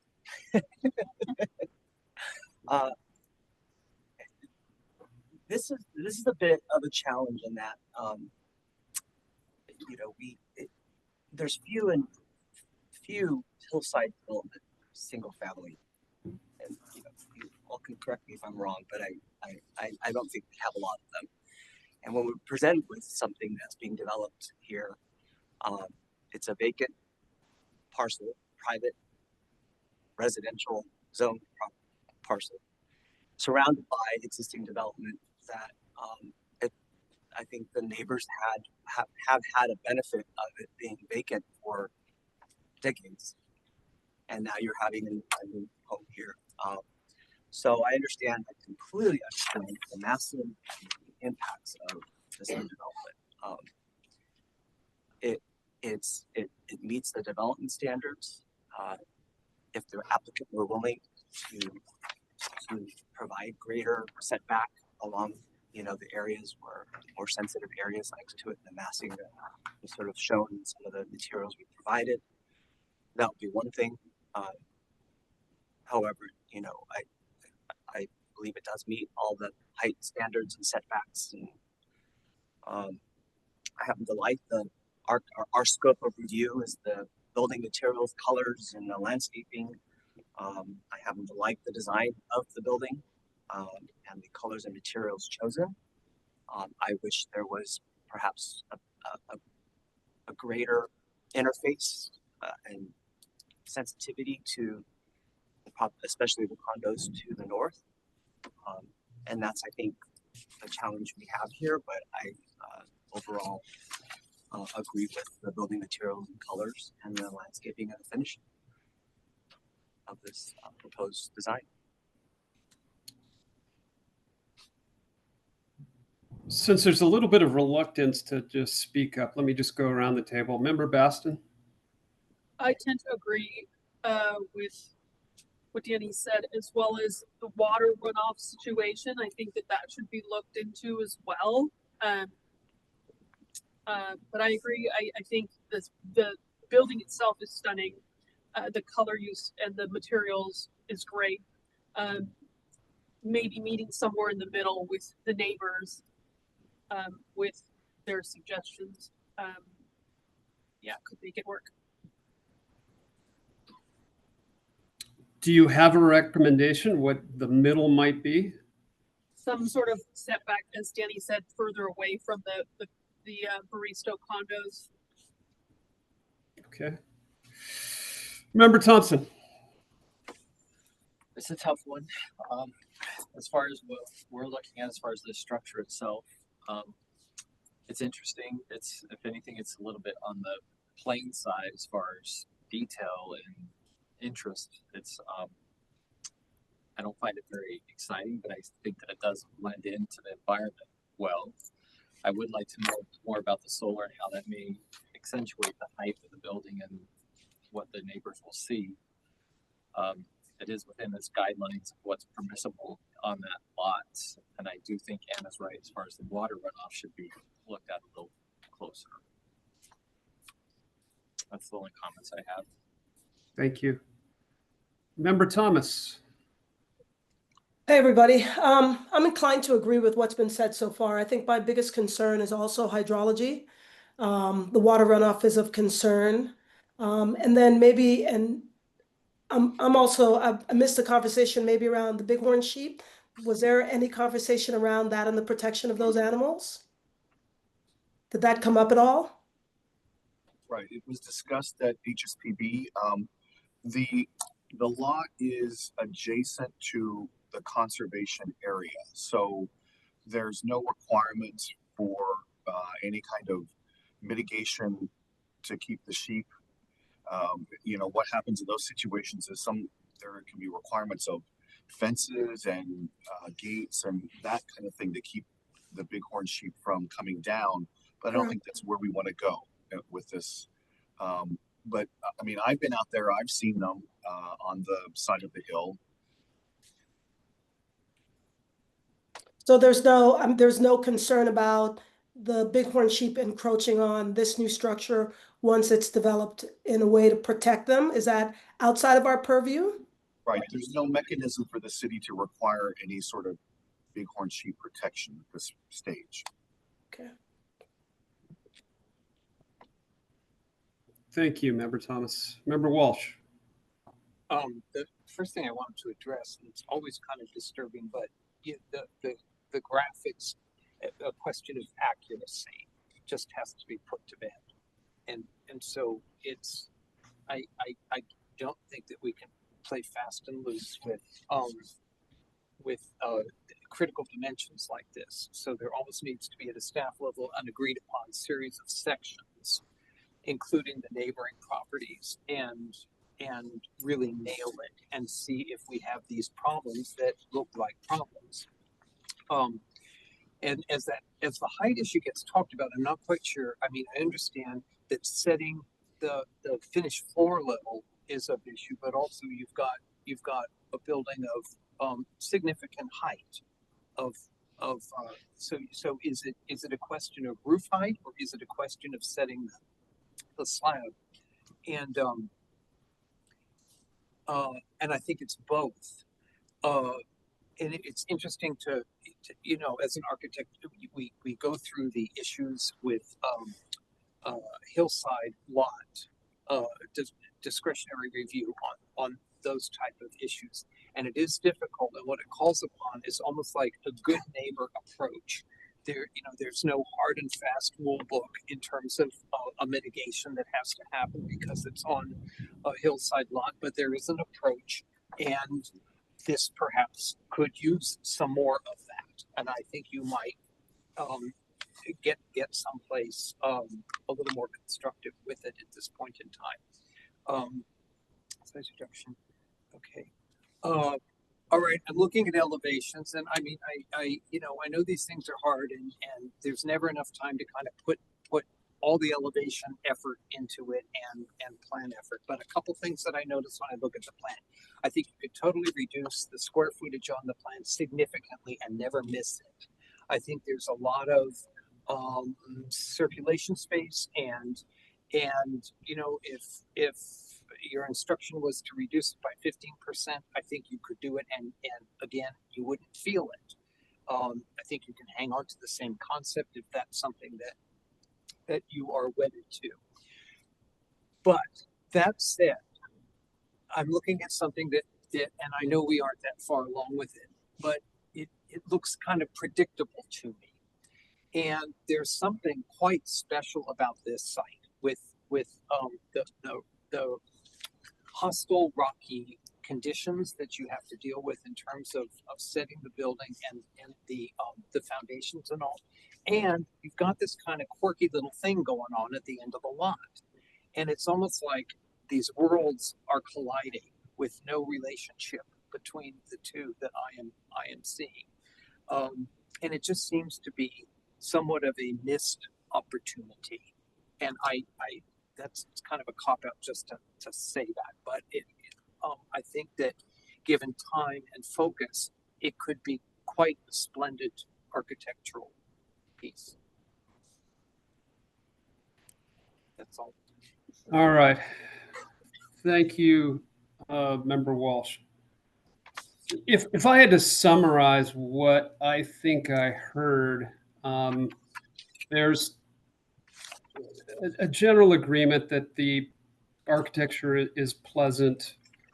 There are some missed opportunities, but there appears to be questions with how the building is sitting on the site and the relationship with the neighbors and the neighboring properties relative to finish pads, heights, you know, true sections through the site and then back into the neighbors, just to see if we're creating issues here or if, as staff has determined, it's meeting all the zoning requirements. So having said that, let me ask Member Walsh if he wouldn't make a motion for something, and I don't want to tell you what that motion is, but I think you had some really good comments about how this thing sits on the land and how it expresses itself towards the ruins and some of the other ameliorating concerns that you brought up. Is that a request to make a motion? That is a request. Okay. I'd like to make a motion. And can I do a continuation? You can do a restudy. Okay. For a redirection. Yes, for a restudy slash okay, for a restudy to focus on a series of things. Here we go. It's a list. A cleaning up and accuracy of agreed upon drawings, you know, based on the survey, and field measurements that are verified. And the series of sections should be outlined by staff. The next thing would be a reduction straight away in the square footage of the habitable space. You know, leave the garage at 3 cars, but that's not the problem. The problem is how close it comes to the property lines, I think. Third thing would be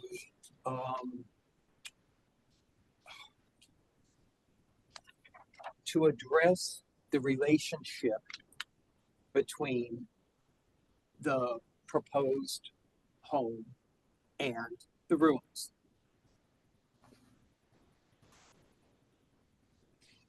And I leave that as an open-ended invitation to develop some thinking about this site that is it's worthy of it.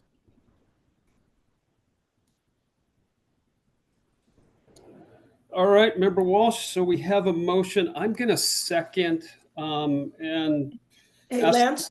Yep. Do you want to throw in a bullet point on the detaining the incremental water, which you called out in the beginning as well? Or do you want to leave that to engineering? Yeah, no, thank you for reminding me. I'm just gonna, Member Walsh, if you would entertain these amendments to your motion. As the second, I would like to add that on their roof plan, they do show the location of the solar. And then when they do cross sections, that we get to see what the visual impact is to the perimeter fascias and if there are any.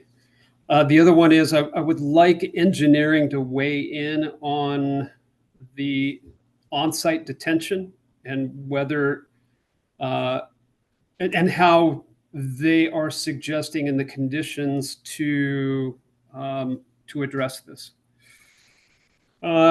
Anything else from the committee that they'd like me to suggest to Member Walsh in this motion? I will accommodate those additional points. Okay, we got a motion. We've got a second. Any further discussion? Okay, the motion and the second is for a restudy. All right, seeing no further discussion, let's have a roll call vote. Member Castro, Yes. Member Thompson, Yes. Member Baston, Yes. Member Walsh, Yes. Vice Chair Thomas, Aye. and Chair O'Donnell. Yes. Passes unanimously. Okay, thank you. All right, moving on to item 3B.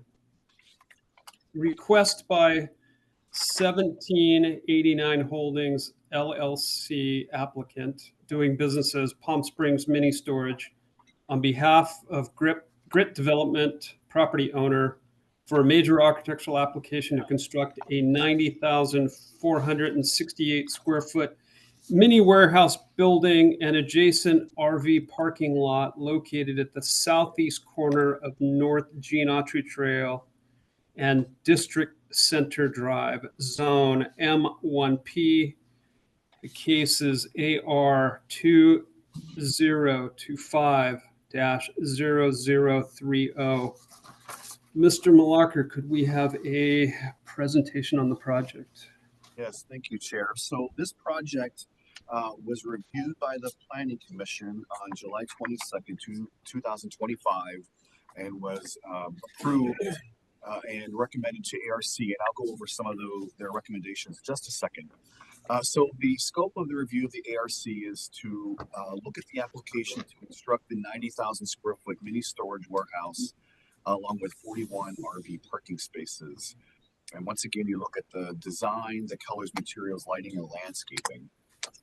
So the overall site is 4.46 acres, and they received a tentative tract map approval to subdivide the lot. There are actually 3 lots into 2 lots. A parcel 1, which is the larger lot where this proposal will be built, and then a parcel 2, which is 1.28 acres, and that lot is an outlot that will be developed at a future time. So the building we mentioned is 90,000 square feet. It meets the M1P zone standards. The height is 30 feet, 2 stories, and there are 8 spaces of parking and then 41 RV parking spaces. The Planning Commission, as I mentioned, approved tentative tract map. They approved the development permit. And they made recommendations to the ARC to add more articulation to the architecture, break up long elements, landscape to be revised, and then RV parking to have shading in the parking lot, and then to study the landscaping and the building signage. So looking at the proposed site, this is off of District Center Drive and Gene Autry Trail, adjacent to the Palm Springs District facility, which is the larger buildings to the right. So this shows the 3 lots, and the red box is the location. Of course, the airport is to the left or the west. As I mentioned, the tentative track map made it into two parcels. The future development area is to the north along District Center Drive. The applicant can talk about what their future plans are for that, but that is not for the ARC today. And then the 90,000 square foot lot is the gray box with the RV parking to the south. Geometry Trail is to the left, and District Center Drive is to the right. There's a site plan that shows how the overall access would be off of District Center Drive. There's no access off of Geometry, so there's one point of entry, and then there's an emergency entrance or exit to the bottom of the slide off of the RV parking. There are building simulations as to what the project will look like. This is looking from Geometry towards the front of the building. The design has been developed since it was first submitted several months ago, and we'll go over some of those in just a second. But the bottom image shows the wall that will separate Geometry from the RV parking.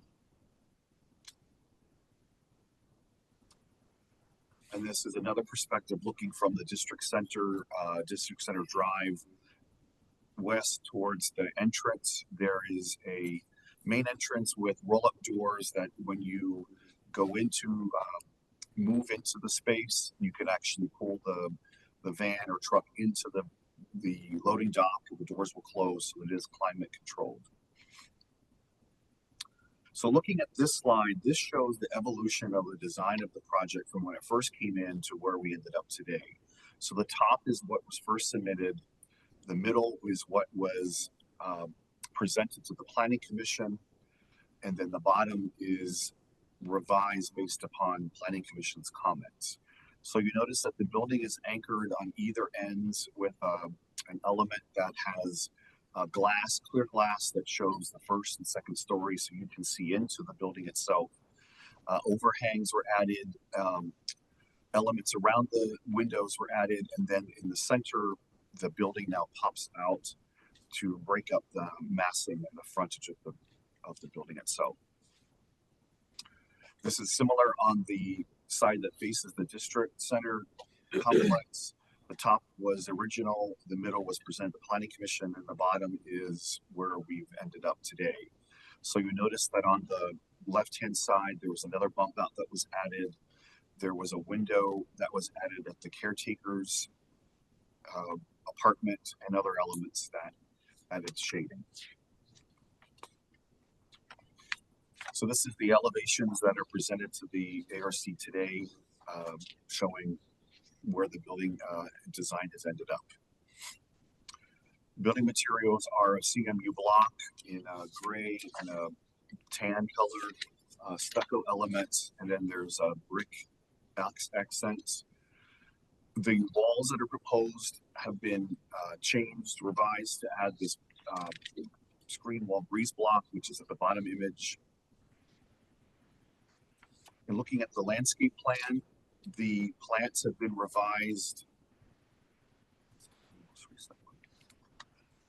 based upon Planning Commission's comments. You'll notice that there are now street trees in the parking lot to provide shading, which was not there when Planning Commission looked at it.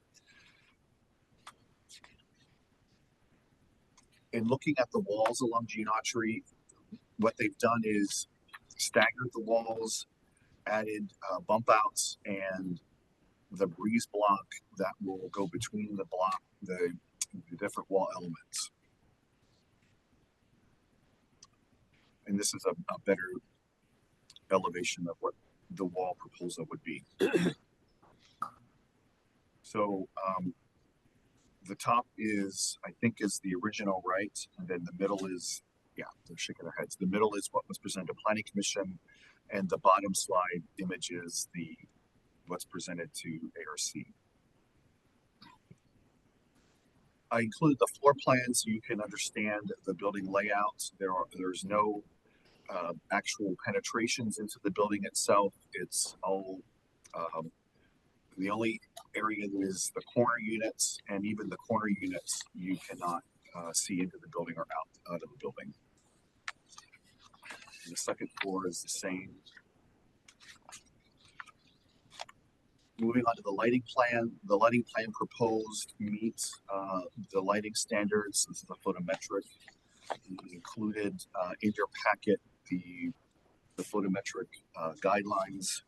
I do want to mention.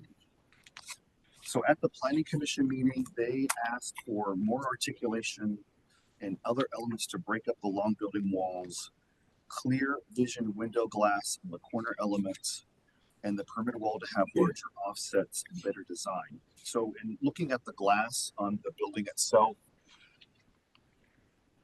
the applicant is requesting spandrel glass. Or am I getting this mixed up? Okay, they can explain it, but the Planning Commission wanted to be able to see in. Mr. Malakar, those are suggestions from the Planning Commission. They seem like they're floating over in our purview. Well, sometimes the Planning Commission does. They're making recommendations to you. They're comments. They're not. Okay, so the operable word here is recommendations to us. Yes, correct. Okay, thank you. All right, any questions of staff? Yeah, just to follow up on that question from Lance, Mr. Malakar, did the Planning Commission indicate why they wanted windows looking in? Why they wanted visibility? They wanted to see in. Yes. Yeah, but there was, if it was spandrel glass that you couldn't see in, it makes the building look closed off. They wanted to be able to see in. Okay. Yeah, Member Thomas, if I had to read between the lines, it's probably just breaking down the massing and making it look more human scale at some level, and we can address that. Any other questions of staff? I have one. Glenn, is there any lights on the building itself? I didn't see any. Yes, there are. If we go to the so in your packet, there's a much more detailed lighting. There's wall lights. There are pole lights. And there's a heat map. I didn't have to send that. Dan, yeah, there you go. Thank you. So this shows the lights on the walls of the building.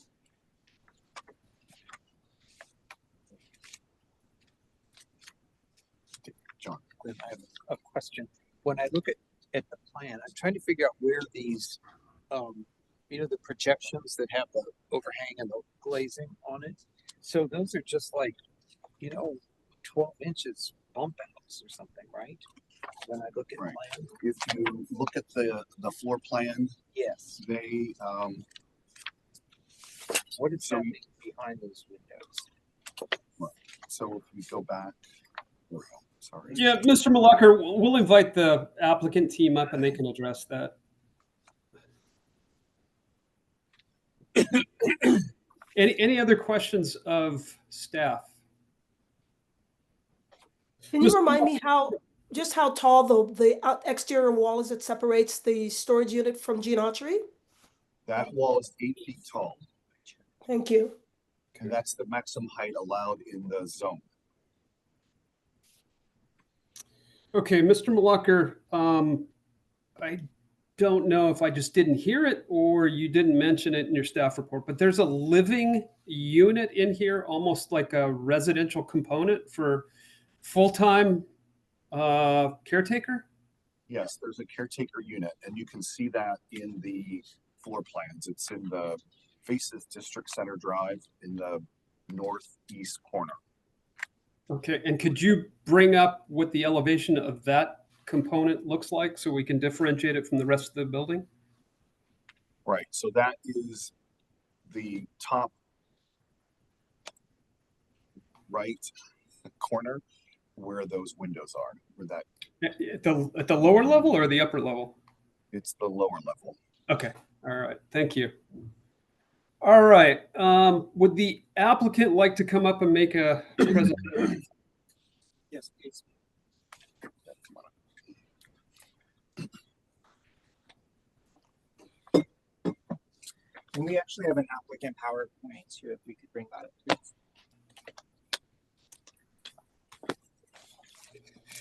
Can staff make sure that Jackie and I can see that? Yes. There we go. It's been cantankerous tonight. Oh yeah. Technical issues. All right, well, honorable committee members, thank you for the opportunity to meet with you tonight. My name is Shane Swordlow, and I'm a land use consultant at Craig Lawson and Company. And I'm joined by Michelle Bach, who's the vice president of site planning and design at 1784 Holdings. We appreciate the opportunity to meet with you tonight. We also have some physical material samples, so if you'd like, we can send those out, and if they provide a feel for the types of colors and textures that would be part of this project. Within the bag, there's some of the concrete masonry units, stucco samples, and color samples. So some background on 1784 Holdings. The company was established in the Sonoran Desert. They're based in Scottsdale, Arizona, back in 2013, and has grown to be one of the leading self-storage developers and operators in the United States, with an increased focus on Southern California and the Coachella Valley specifically. 1784 Holdings is committed to improving perception of public storage and self-storage facilities through state-of-the-art construction, upscale architectural design, professional management, and enhanced security. And this slide shows photos of some of their comparable facilities, which feature designs that reference the appearance of office buildings and feature inviting interior spaces. The project site here is outlined in cyan with frontage on Gene Autry Trail and District Center Drive. And it's located within an industrially zoned M1P district that is still mostly undeveloped. Surrounding development includes the backside of Palm Springs International Airport, which is shaded green right across Gene Autry Trail, and Palm Springs Unified School District administrative offices, which are located across District Center Drive. And these images show the surrounding context of what's happening on either side going across the street. So the portion of the airport that's across Gene Autry Trail in the upper image is generally industrial and utilitarian in character, with a mix of trees and palms and landscaped areas. And the school district buildings in the lower image appear as office buildings with a mix of stucco, concrete masonry units, stone, glass, and a mix of desert shrubs, trees, and palms. As shown on this site plan, the project would include construction of a two-story climate-controlled self-storage building near the center of the property. There would be 8 vehicular parking spaces located along the east side of the building, access from District Center Drive. And the east side of the building would include 2 internal loading bays, a customer service office, and the caretaker unit, which is in the upper left corner as you look at the site plan. The RV storage area would be located south of the building with gated access from District Center Drive and the customer parking lot, and would include 41 RV storage spaces, an 8-foot screen wall, and landscape buffers on all sides. And at this time, no development is proposed at that northernmost portion of the lot. As shown in these drawings, the self-storage building features an office building aesthetic that is similar to the school district offices across the street, and a consistent architectural treatment on all elevations. The West Gene Autry Trail elevation, which features a mix of auburn and gray blocks, which we have samples of, and white stucco, is framed by dark metal trimmed projecting corner tower elements that return at the north side of the side elevations. And a projecting brick tower element at the center of the west elevation provides a visual break in massing and color. Sorel Felt's colored window surrounds and dark metal window awnings unify the elements into a cohesive composition. The east elevation is broken up into 3 main components. At the center component of the east elevation, which steps back from the north and south components of this elevation, the main pedestrian entrance references the design of the corner projecting tower elements, and 2 loading bays feature roll-up Rytec doors with vision glass. At the south component of the east elevation, a projecting tower element matches the design of the center projecting tower brick element that faces Gene Autry Trail. And the north component of the east elevation includes 4 windows and metal awnings at the first floor caretaker's unit. These renderings show the Gene Autry Trail elevation, including the projecting corner tower elements trimmed in metal, framing the facade. And the extension of those corner tower elements starts at 1 foot at the base and works its way to 3 feet. So they come out at a diagonal angle. And what's happening inside the vision glass at those corners, which are they're display windows. So it's not occupiable space. You're not looking into any individual unit, but you're looking at the doors of a typical self-storage unit, which is a common treatment in a lot of these projects. And then these renderings show the District Center Drive elevation, including a detailed view of the center brick tower element. The screen wall that encloses the outdoor RV storage area would feature materials and colors that are consistent with the building, and this design has evolved significantly during the review process. As currently proposed, the wall features recessed bays and auburn with gray stripes extending 24 feet, and these are interspaced with projecting bays that extend 16 feet. The perpendicular segments connecting the projecting and inset bays would each be 2 feet 8 inches. And they feature breeze blocks with a vista view pattern that honors the Palm Springs breeze block tradition. A single row of these breeze blocks would also extend along each of the gray projecting bays of the screen wall. And this exhibit shows our proposed materials palette, which we have physical samples of. The proposed mix of brick, block, stucco, and metal and colors in auburn, gray, and white have been selected to complement the surrounding built environment and desert landscape and are common materials used in 1784's other desert located projects. This slide shows how the Gene Autry Trail elevation has evolved during the project review process, starting from the top and working its way down in response to feedback from city staff and the Planning Commission. These changes include the incorporation of projecting elements on the building elevation, including the addition of the center brick tower element, as well as the addition of Sorel felt colored window surrounds and continuous metal awnings over piers of windows. This is the evolution of the District Center Drive elevation, which has evolved with a refinement to its massing in 3 components. So previously it was pretty much a flat elevation. And we added a recessed center component with projecting components to the north and south. In this current version, we have also added a brick tower element that references what was added to the center of the Gene Autry Trail elevation, and added additional windows and metal awnings at the first floor caretaker's unit, as seen in the lower right corner of the lowest image. The screen wall originally at the top had the same materials and colors on each of its projecting and recessed bays, all of which previously measured 25 feet in length. We later incorporated a mix of split face and precision block for varied textures, and our current wall design alternates the colors between gray projecting elements and auburn recessed elements, incorporates breeze blocks, and varies the dimensions between the 24-foot long recessed bays and 16-foot long projecting bays to create more visual interest. Our landscape plan has also evolved significantly throughout the review process with a mix of desert trees, shrubs, and California fan palms along all property lines and throughout the site. And I'll note in some of the renderings, the palms have a tropical look, but we are proposing a California fan palm that would be typical of Palm Springs. In response to Planning Commission feedback, all trees are sized with box sizes of 36 inches. And we've added shade trees to the islands within the outdoor RV storage area to reduce the urban heat island effect, improve the canopy, and add a nice layered look of trees throughout the site. We've also replaced some of the tree species based on feedback that was received. We've removed thorny trees that were part of the original proposal and replaced them with thornless mesquite trees. There is an image in this in our materials that notes African sumac trees, which are no longer being proposed. We've gone with the fruitless olive tree. We've revised tree placement to improve alignment with building signage. So our landscape palette is shown on this slide. So everything that's on this slide is proposed except for the African sumac. What we're now proposing is a fruitless olive tree, and that would be along the south property line that's currently abutting vacant site to the south. And these are streetscape elevations that show views of the project along Gene Autry Trail and District Center Drive as currently proposed, including the cohesiveness of materials, colors, and landscaping throughout the building and the screen wall around the RV storage area. So that concludes our presentation. We're available to answer any additional questions you have and appreciate your review of this. Thank you for the presentation.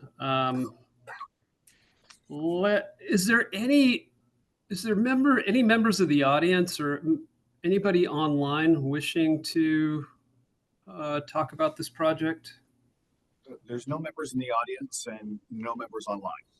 Okay, no members in the audience, no members online. So member questions of the development team. Yes, I have one. Thank you for that. May I see the material that is essentially called out, the sort of orange looking material that goes around the wall? Do you have that? Oh, that's Sorel felt color. Is that around the windows? No, sorry, what looks like brick, the red. Oh yes, that is. And then can I see the material that's used on the pop out? Okay, The so brick on the pop out way on the right? this is the brick on the middle. Oh, and then at the first floor, it would be this auburn color. Then these are the two blocks on the first floor. So these are same block on the first floor. Yeah, so this looks more gray sort of on the picture and it looks more kind of reddish here. This is the base wall, That's the like that brick. like the second floor, and it's also the grout color of this. So it's not that tan, it's this coming through. And then this is the glazing tower with this metal awning. So essentially, I like the stripe color going through. I just wonder if there's the orange brick is feeling very East Coast to me throughout. Then I wonder if you're opposed to using the brick that's on the pop out, or just using the gray instead of striping it, just using that gray throughout.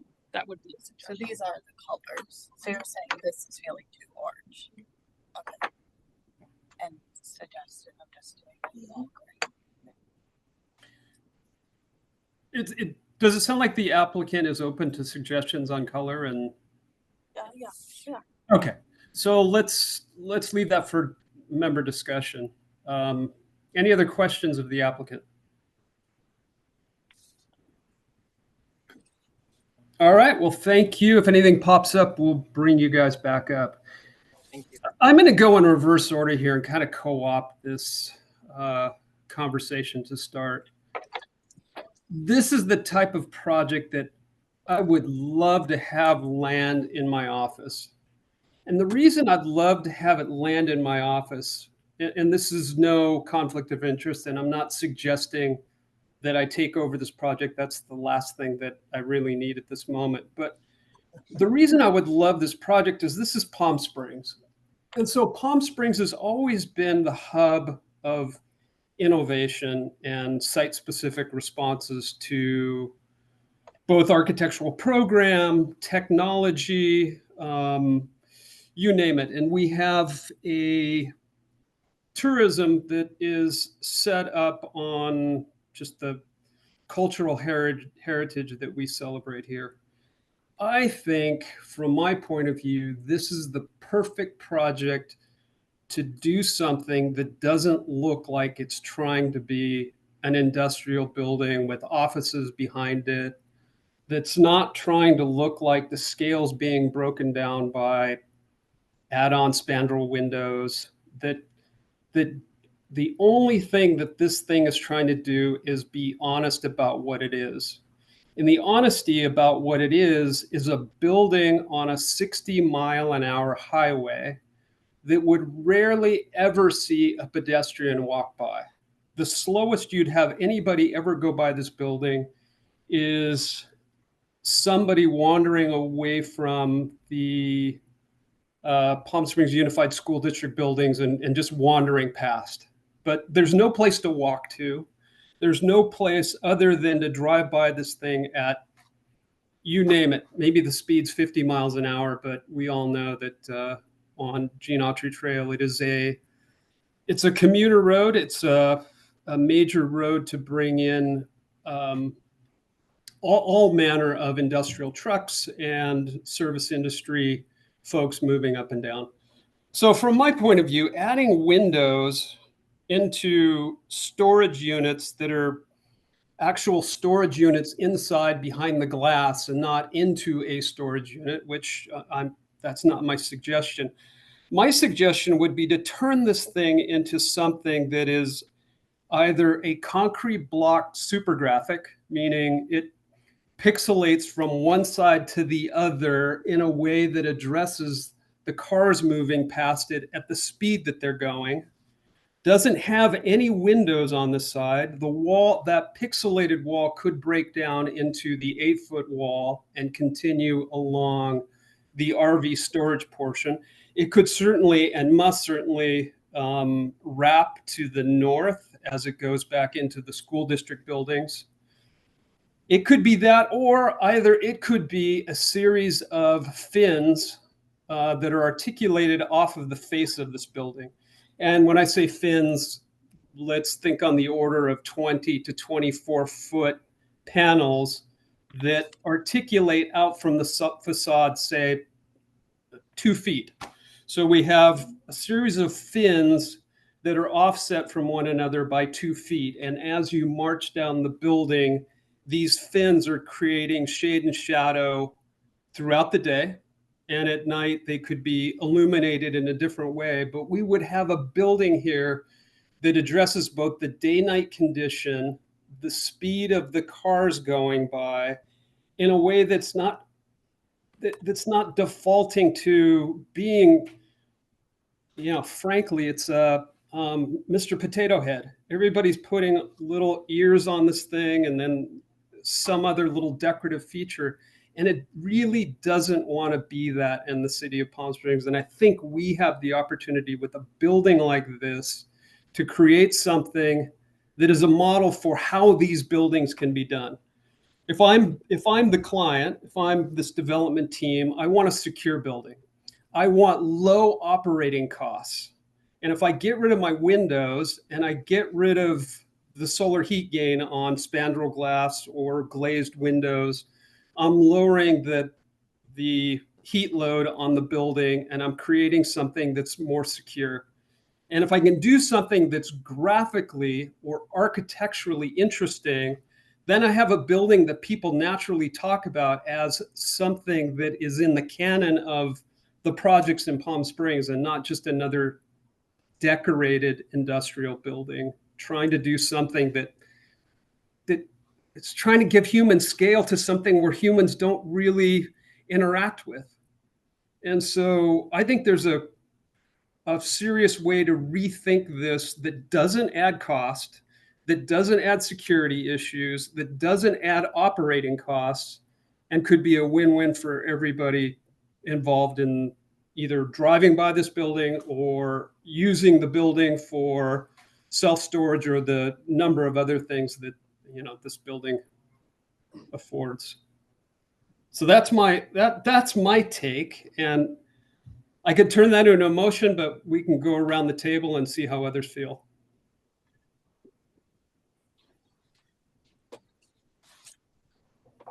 Member Walsh, let me start with you.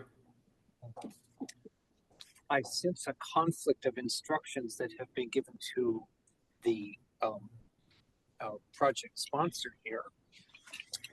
It sounds as though the Planning Commission kicked off the ball in a direction that did want add-ons and more articulation, be it real or not, to deliver a successful overall building.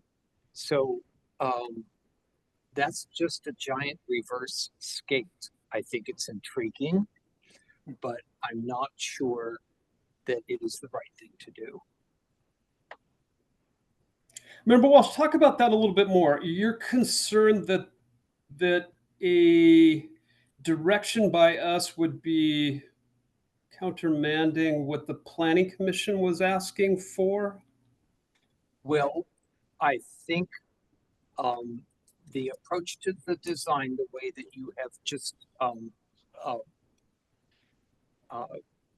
framed it, is an entirely different approach. Yeah. Okay.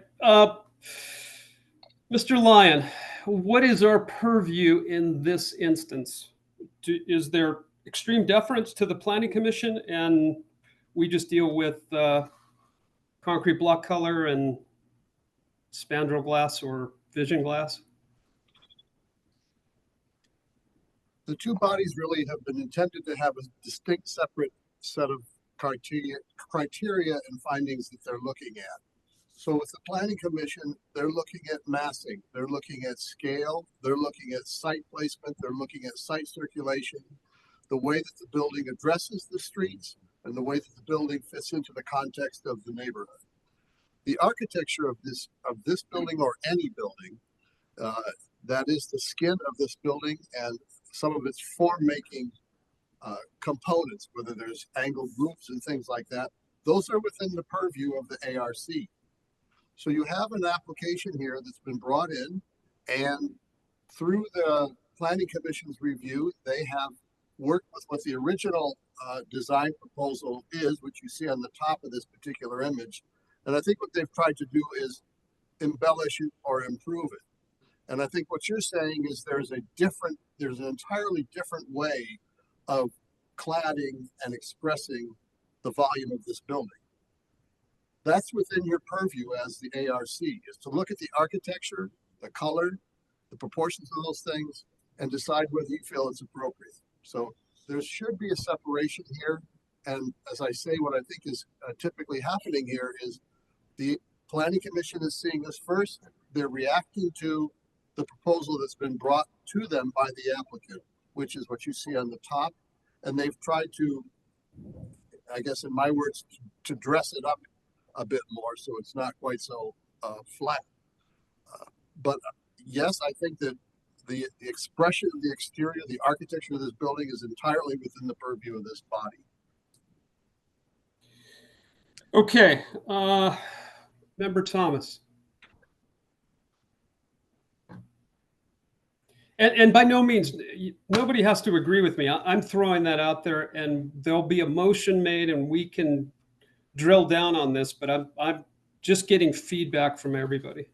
I am inclined to agree with your assessment. I feel like over the last year or year and a half that I have been part of this committee, we spend a lot of time trying to nuance things that we don't necessarily feel are innovative or creative in the realm of Palm Springs, what we would like to see. And this building, even though it looks perfectly fine, could exist anywhere in the US. And I think for this group to have any kind of teeth, I do think we need to grasp the opportunities to force some of these projects back to the drawing board to do things that we think are consistent with the DNA of Palm Springs.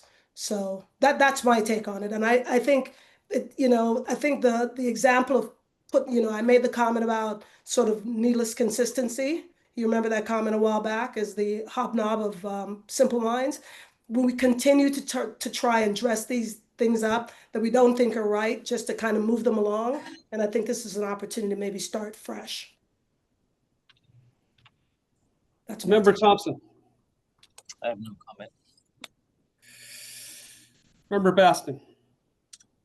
I agree with Lance, what you said as well. It's the sort of two pieces on the ends. I don't mind so much. It's the center, but I agree with the overall theme of it doesn't feel Palm Springs at all. But at what point, do we say go back to the drawing board and start over? Is that what we're, what we do as a committee? But I agree with you. And I drive down the street all the time, and I don't go 60 miles an hour. It's right near my house, and I drive very slow. So I'm going to look at this every day. I will be one of those people that drives and looks at this every day. So yeah, I think there could be some, with storage units in general, there could be some more creative opportunities, especially in Palm Springs, where you have a little bit more, you can have a bit more, fun with it. But I do think that, they tried their best with the feedback they were given, and it still feels sad. Member Castro. Yes, I too I'm inclined to Lance what you are saying. I think Functionally, this is a storage building, and I think I appreciate the effort of sort of making it more interesting with these add-ons, but again, I think it's false. It doesn't speak to the function of this building, and I still don't think that we're necessarily straying from any. Not that we have it is entirely within our purview, but that we're straying from what the Planning Commission is sort of recommending, because it's about adding our articulation and providing a little more interest to, and articulation can be in many forms.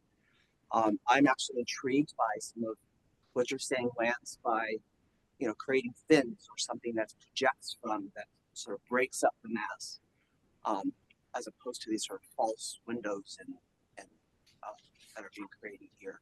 Again, behind something that really doesn't function as a window. So,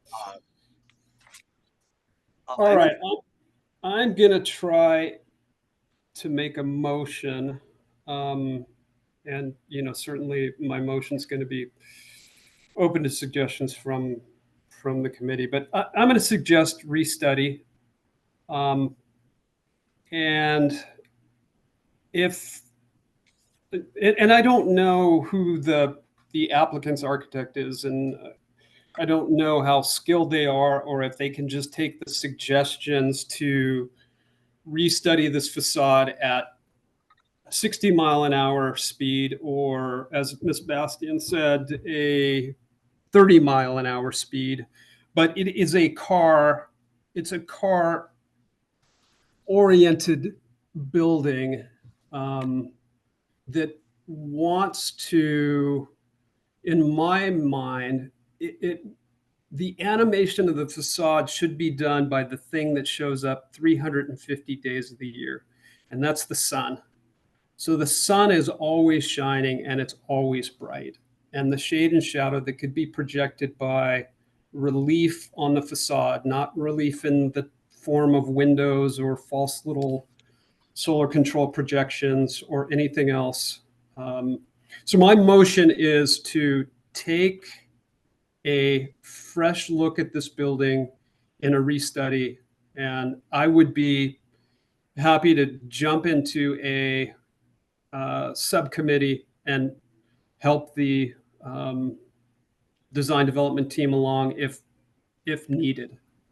But my recommendation would be for restudy, basically along the lines of looking at this facade and turning the building into something that really addresses what it is. Is there a second? I would second that. All right, we have a motion and a second. Let me open it up for discussion. Anybody want to amend this? Anybody want to suggest additions, deletions, direction?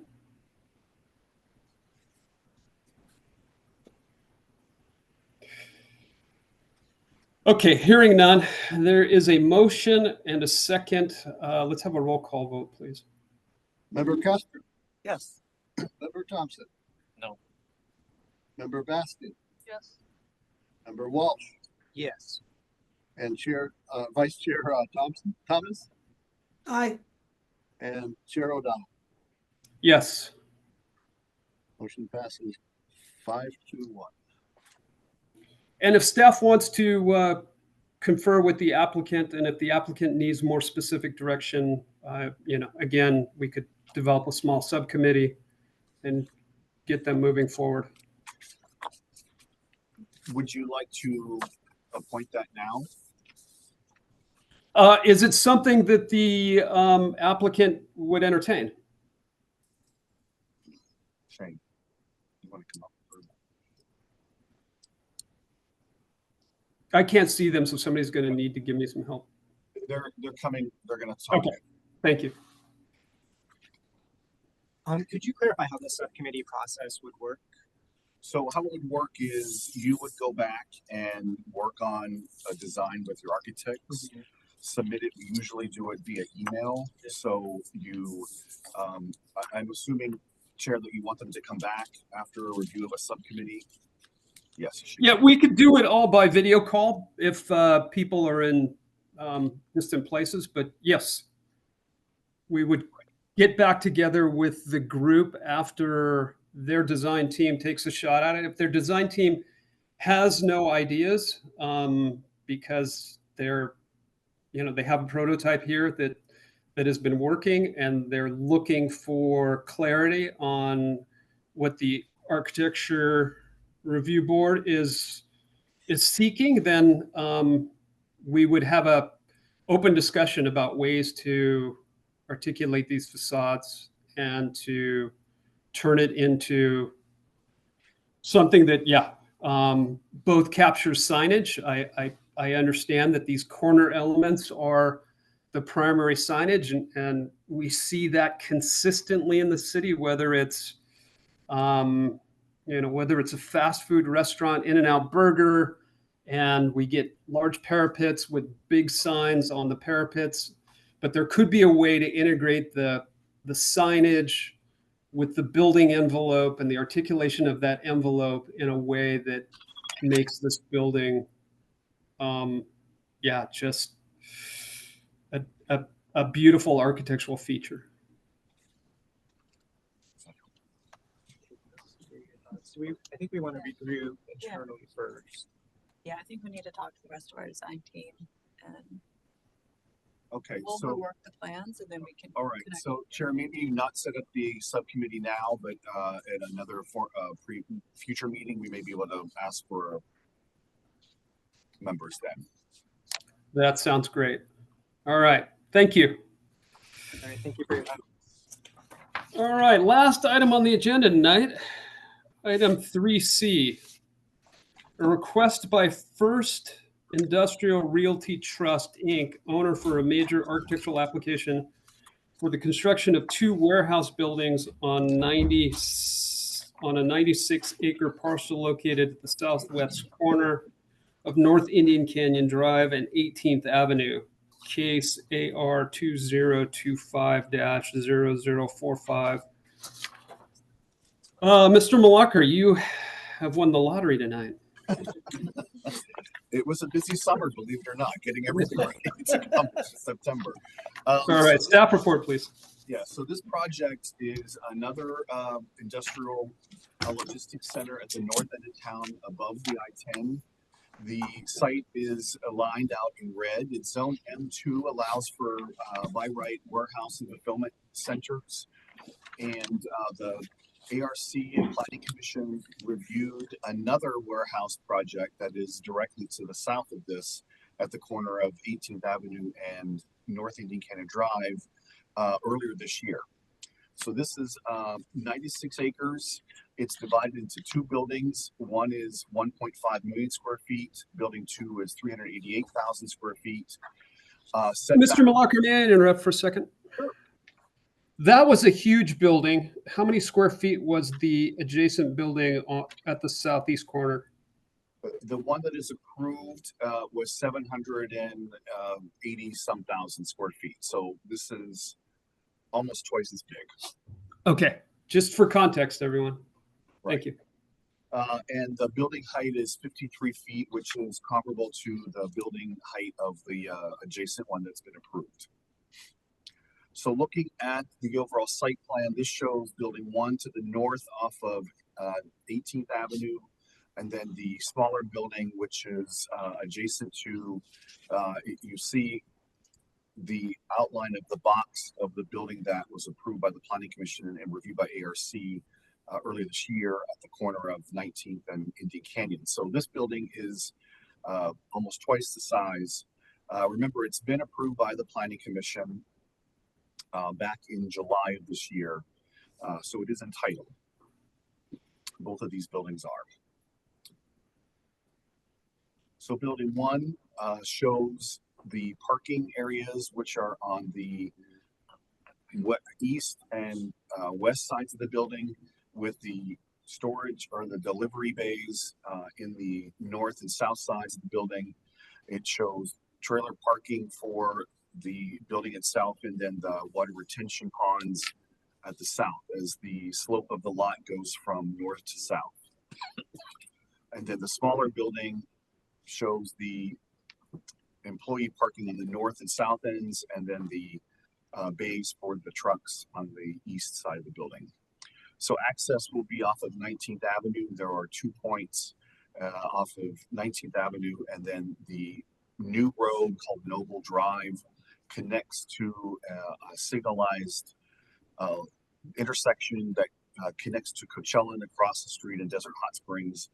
And then what Noble Drive continues and wraps around the larger building itself. There are building perspectives showing what the large building will look like, landscaping, materials.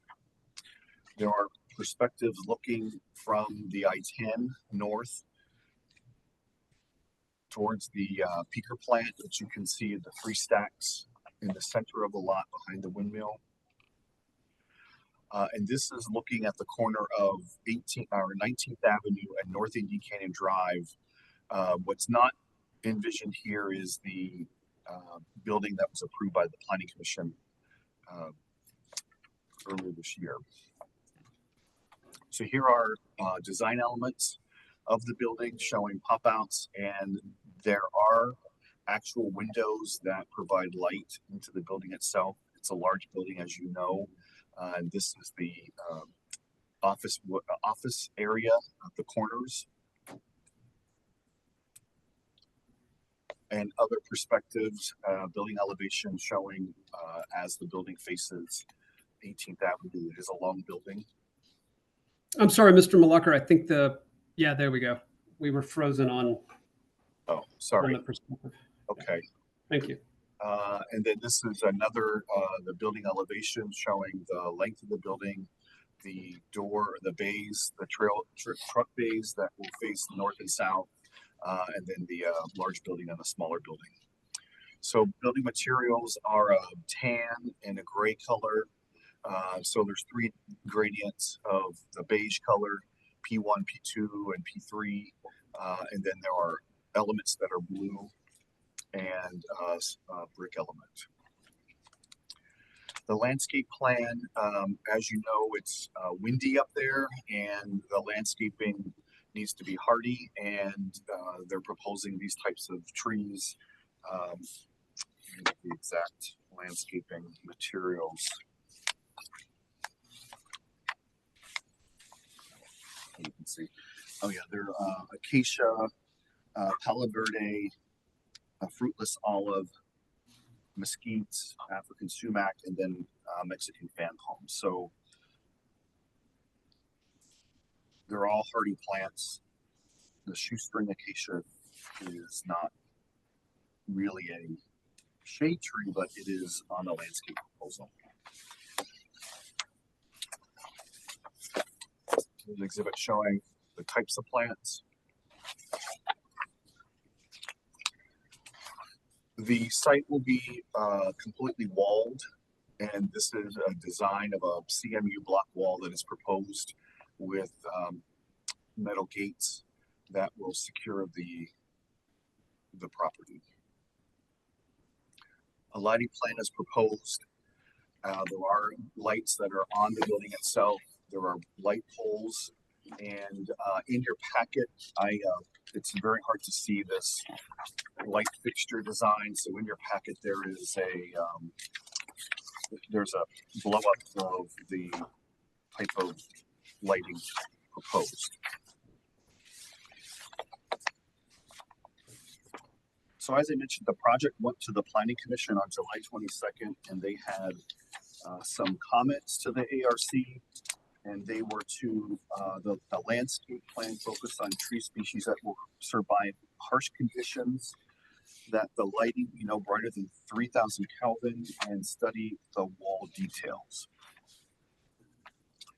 So Chair, that concludes my report. The project, we recommend approval. It conforms to development standards. It's finished on all 4 sides. The material is consistent with the context of the site, and the landscape and lighting is consistent. If you remember when you reviewed the other warehouse project, there was some comments that You had them change some of the roof lines. We relayed that to the applicant from the very beginning, so this may reflect those types of comments. All right. Questions of staff?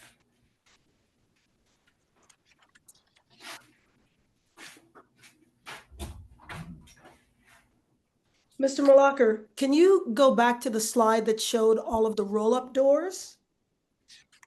And where is that visible from? I'm not oriented very well on this site.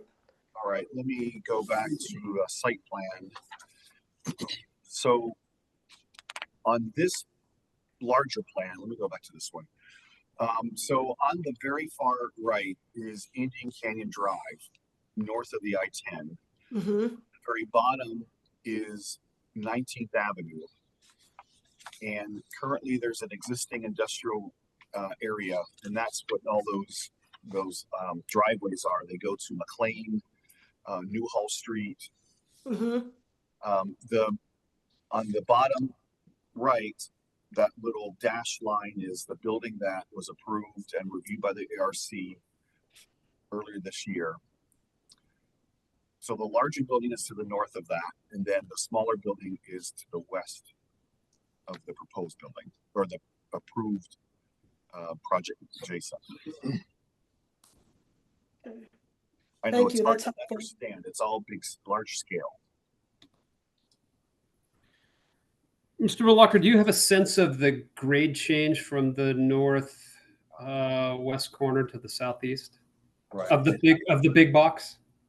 Yes, I'd have to look at a grading plan. My recollection was that the approval that we and the review that we had of the building to the southeast was that they had some 20 or 30 feet of grade change, and there was going to be a fairly significant site slope at their northern boundary. I'm just curious how these two parking pad, what's the relation between the two pads and the drive aisles and things in and around that intersection of those two projects? Right. So on the very last page of your packet is a grading plan. And there is a 4% slope between the smaller building and the larger building. So the larger building has a finished floor of 809, and the smaller building has a finished floor of 787. And you're talking about the two proposed buildings. How about the building to the southeast? The one that was approved, I don't know what that is. Okay, maybe the applicant will know. All right, any other questions of staff? I want to make just a brief comment, Mr. Chair. So that we're just clear on this. On the recommendations from the Planning Commission, in reference to the lighting, they've spoken about the temperature of the lighting being 3,000 Kelvin as a matter of brightness. It's not a matter of brightness, it's a matter of color rendition of the lights. So the actual lumens for these fixtures are actually on the lighting page, and they're back on the lighting schedule. Appreciate that clarity, Mr. Lyon. And yeah, 3,000 degree Kelvin is a good color temperature. It is somewhere balanced between a warm light and a very cool,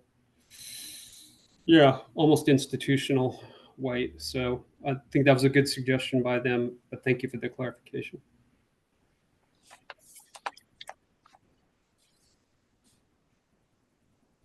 No further questions. Would the applicant like to make a presentation? Yes, they're coming up and they have some boards that I guess the chair can't see. We're bringing boards in because I'm old school and you never know when you have technical issues. And I think they also just look a little bit better, especially with a huge mass of this project, giving you some little vignettes that help show architecturally. And we're constantly evolving. I'm Paul Lubeck. I'm with First Industrial.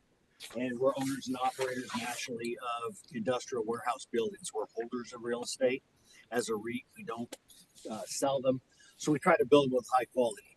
We're also going to be building this LEED silver and going as high as we can. We did take the points from the Planning Commission seriously, and we've actually even updated a little from what's in the packet, going away from the bluegrass glass, going to gray, and taking rid of, come on up, Chris. Chris is the architect with RGA, and he's done the refinements on some of the palettes, so he's much more apt to speak intelligently on those. And that's why we also gave you some little vignettes of the corner details because of the scale. If we put everything on one page, you can't see it. So hopefully this will help you get a better idea. So that is actually the end of my presentation. I'll turn it to Chris. It's already late. Right. So a couple of the things that I've heard tonight, there's been a focus on vision glass versus spandrel glass. There's been a focus on parapet elements. And there's been a focus on some tree species. So I do want to highlight some of the things that have evolved. We've looked at glass color, as Paul mentioned. So we've changed to a more muted solar gray, high-performing glass that is less of a loud color and coordinates a bit more closely with the muted tan colors that we've chosen for the building to sort of blend and disappear somewhat with the natural hills that you'll see as you're looking at this building from the south. In regards to vision and spandrel windows, there are both. Functionally speaking, of course, we want vision glass at the office corners where there's going to be administrative functions and you want that daylight. We also do want some natural daylight going into the warehouse area that is useful and beneficial to most of the occupants that tend to use these types of buildings. It's a balance. You don't want too much heat gain from too much vision glass, but you do want some natural daylight, some connection to the outdoors. Parapet elements, we do have a rhythm of parapet elements that go down the lengths of these buildings. Of course, they're very large scale. And we do need to make some effort to break up the mass of these buildings. Functionally, they do need flat walls, but there are things we can do at parapet to create articulation in the lengths of those buildings. Lastly, the trees. There's been some evolution in the tree species and the counts. Since Planning Commission hearing, the shoestring acacias have been removed. This plan here in front of you does show the most recent proposal for tree species, which includes some of the other ones that we've seen and heard tonight. Washington fan palms in some small numbers at focused areas, the sumacs, the fruitless olives, and the thornless mesquite. Yes, thank you. And some Palo Verdes. That's all. All right, sounds like the applicant is available to take questions. Staff, is there anybody in the audience wishing to speak on this proposal? Chair, there is not. Anybody online?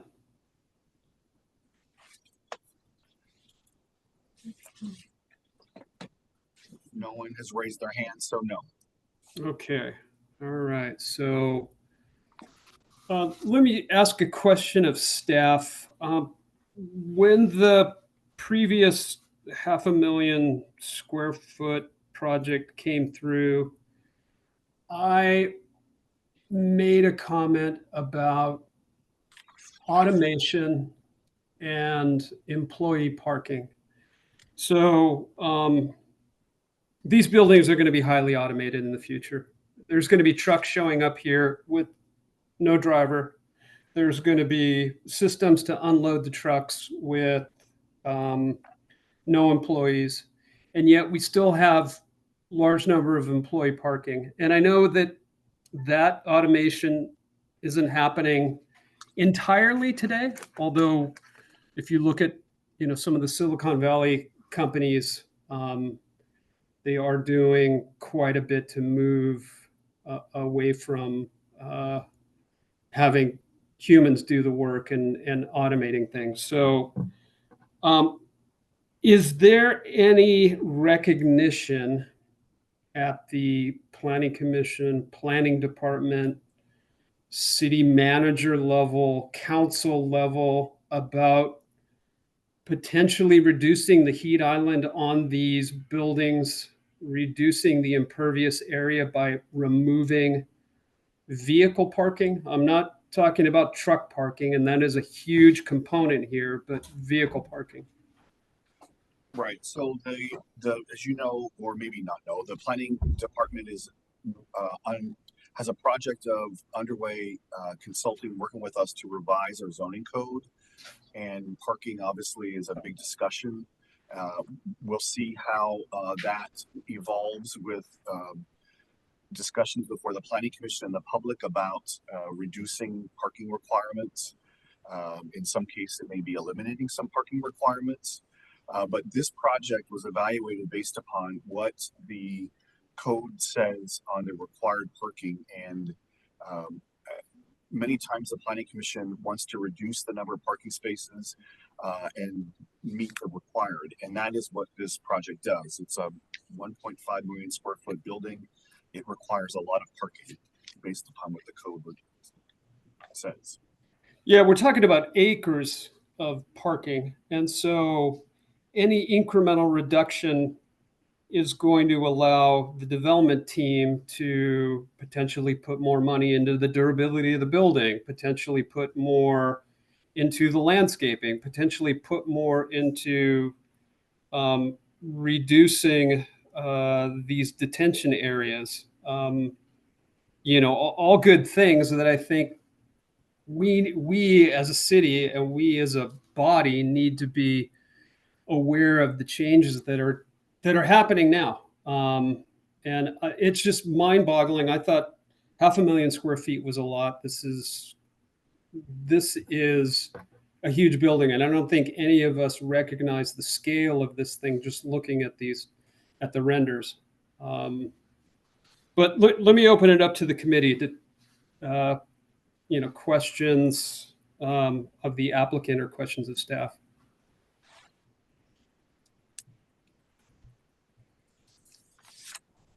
I have a question. You mentioned LEED certification. Is the building including any type of solar paneling? At this time, we've also signed a settlement agreement with the Sierra Club, and we do have a requirement to put on solar on the building. But at this time, until we identify a tenant and know how they're going to utilize the building, we have not placed solar on the roof yet until we know what portions of the roof we can use. But to that scale, this is a 1/2 mile wide. It's 37 acres under roof. We will be putting solar on there because with the new requirements, we have to. And to the extent we need to provide more, we will be for the tenant and to meet some of our settlement agreements.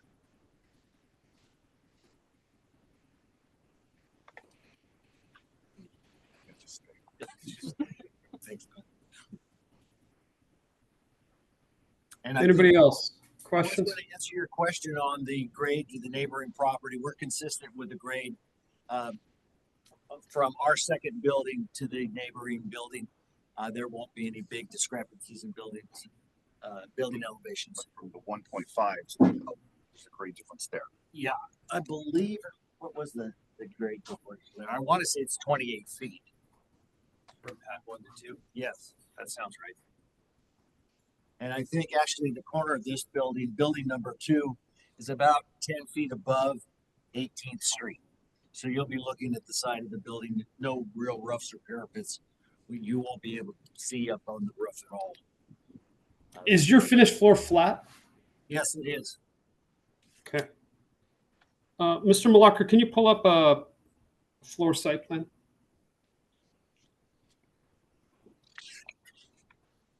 I'm not sure if I have a floor plan. Yeah, that probably works. I appreciate what you guys are doing with building 2. It looks like the truck maneuvering is happening on the east side, which is with building one being there and the east side roll-up doors or access doors, it's going to be wind sheltered. So that was a good move, and certainly we as a committee recognize the ferocity of the wind out there. I think also the Not Apart building, the NAP building, will also be reaping some dividends of your building one being upwind from their access doors that are on their north. I just don't know what unintended consequences are going to happen between building one, building two, and the Not Apart building. When we were working on a large community campus development on the north end of Palm Springs, we did some computational fluid dynamic modeling of the wind. And we were getting some really big eddies and some accelerated wind, almost like what happens with high rises between buildings. And so we really had to start stuffing the areas between building one and building two with more dense trees and then understory, not to try to stop the wind, but to create a filtering so that there just wasn't a lot of unintended consequences with wind eddies and wind acceleration. And so it might behoove you guys, it's beyond the scope of what our committee can do or needs to do, but it would behoove you guys to really look at what's going on between buildings relative to wind. You've obviously got a huge building here, and I would, again, just study as much as you can, because this is going to be, if you're holding these buildings, certainly durability is so important, and 30 years from now, the technology is going to be so different, but the building just needs to stand year after year after year of that environmental abuse that it's going to be taking out there. Thank you. Yes. I would then ask, can we look at the elevations? And I get the notion of breaking these things. I think the corners are handsome, and I don't have any issues with the corner treatment and the daylighting into offices, but the way the little towers pop up, the intermediate towers, and maybe it's just the scale of the building. They just feel like the tops are kind of odd, and I don't know how the other committee members feel, but it looks like they're announcing pedestrian doors at the lower scale, which okay. Good. There's a kit of parts that are going on here. The breaking up of the facade feels like it's, there's some rhythm to it. It feels rational. But the little tops on those things, I think, kind of get lost in the overall scale. And just it's not going to be a condition of approval, but I would restudy those tops, either by eliminating them or I guess they could be they could have some kind of wrap to them. They could be articulated in a different way, but overall, I think the building does a pretty good job of trying to hide what it is, which is just enormous and almost beyond comprehension. When you talk about acres of building, it's mind-boggling. Yeah, we'd save some money by lopping those off, but we will look at it and study it and see if we like, because being long-term holders, we are looking at durability. All of our truck yards, truck courts are all concrete. Our floor slab is 9 inches here. So it'll be a very durable building. We appreciate the comments. Can I ask the really long elevation? Is the articulation just repeated? Is it just not? What is going on the left of this really long building? That looks to me like a PDF file has been corrupted when it got bound together. It's graphically something happened there. What's happening on the right? Correct. The right side of the image is correct, and just imagine that continuing. Same with the top. The left Yeah. side's correct, the right is not. Yeah. That's why I bring these. Well, I'm glad to see that you changed the color of the glass, because I actually had that in my notes that I thought it didn't look quite And right. it's more in keeping with the desert theme and the colors, so that we don't want this to be seen. It's huge. Yeah, it blends in much better with the building. Thank you. All right, we're going on 3 hours here in this meeting, so let's. Are there any other comments questions by the committee, and then we'll open it up to discussion. Hopefully, we can get these guys moving along.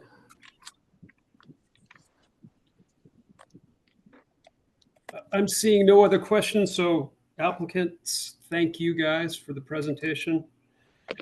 Do we have, we started discussion, and does anybody want to kick it off?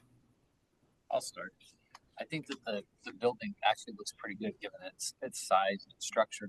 I'm glad to see that they changed the glass. I think it really enhances the building. I kind of agreed with your comment, Lance, about the little toppers on those reliefs. They kind of do stick out odd, and I don't know how to change them, but it is something that I would suggest that they relook at as well. Thank you. Anybody else?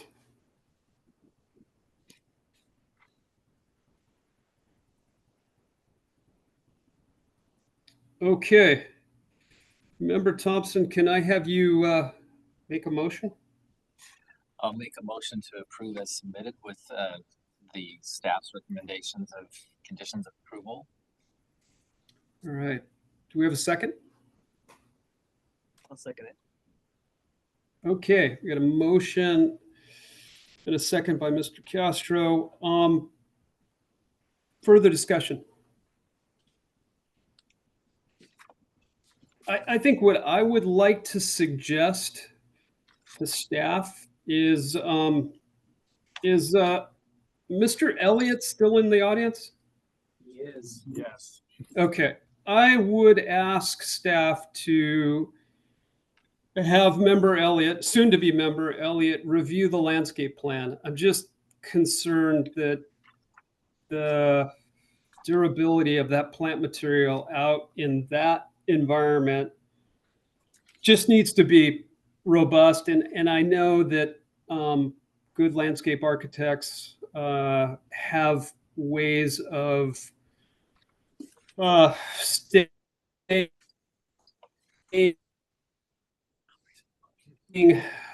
trees bent over by the wind so they can get established. And just, I think we need a set of eyes on this that I don't think our committee has the expertise at the moment. Yes, he's shaking his head that go. Oh yeah, sorry. Fantastic. I appreciate that. All right, so we've got a motion, we got a second. Let's a roll call vote, please. Member Castro, Yes. Member Thompson, Yes. Member Baskin, Yes. Member Walsh, Vice Chair Thomas, Aye. and Chair O'Donnell. Yes. Unanimous. All right, thank you. All right, we are moving on to Architectural Committee reports, requests, and comments. Any reports, requests, or comments? Any committee comments? No. Glenn has a project in which we need to form a subcommittee, and do you want to explain it again? You had a subcommittee for the Cena Toll Brothers, 2 architectural members to review and comment on the home design and landscape. Yes, yes. So the planning commission approved a 119 lot subdivision for Toll Brothers, and they recommend approval, but they want a subcommittee of the planning commission, 3 planning commission members, and 2 ARC members to basically look at architecture. Is it architecture only, or I had written down architecture and landscape? Yeah, they want some embellishment to the landscaping. Am I allowed to volunteer for that? Yes. Yes, you may. This one. Pardon? Asina, Planning Area 5, which is along Geometry Trail in Asina and just below the Desert Sun building. So there are 3 types in the international style, the mid-century style, and there's one other style, can't remember off the top of my head.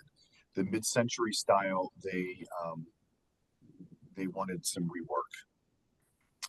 So I've already gotten sketch-ups of what they're proposing, Toll Brothers. So we just need 2 members of the ARC, and it'll be all done via emails. Well, this is near and dear to my heart. I'll volunteer. I will as well. I was at that planning commission meeting, so I saw the presentation. Thank you. Okay. Thank you, subcommittee. Okay. I do not have any other messages or information from the director. Okay, we do have something that seems to have slipped through the cracks. And that thing that has slipped through the cracks is appointing a new chair and vice chair. Where are we with that, staff? We were going to wait until the 2 new members are actually formally seated. So it's going to happen on your meeting of October 20th. These guys have both been kind enough to sit through this, even though they haven't been participating, but we haven't given them their orientation yet. They've been sworn in, but not given their orientation package. So we'll have them in full gear at the October 20th meeting. Okay, good. Appreciate that. All right, if there's nothing else, then thank you, staff and members, and we'll see everybody in a couple weeks. Thank you all.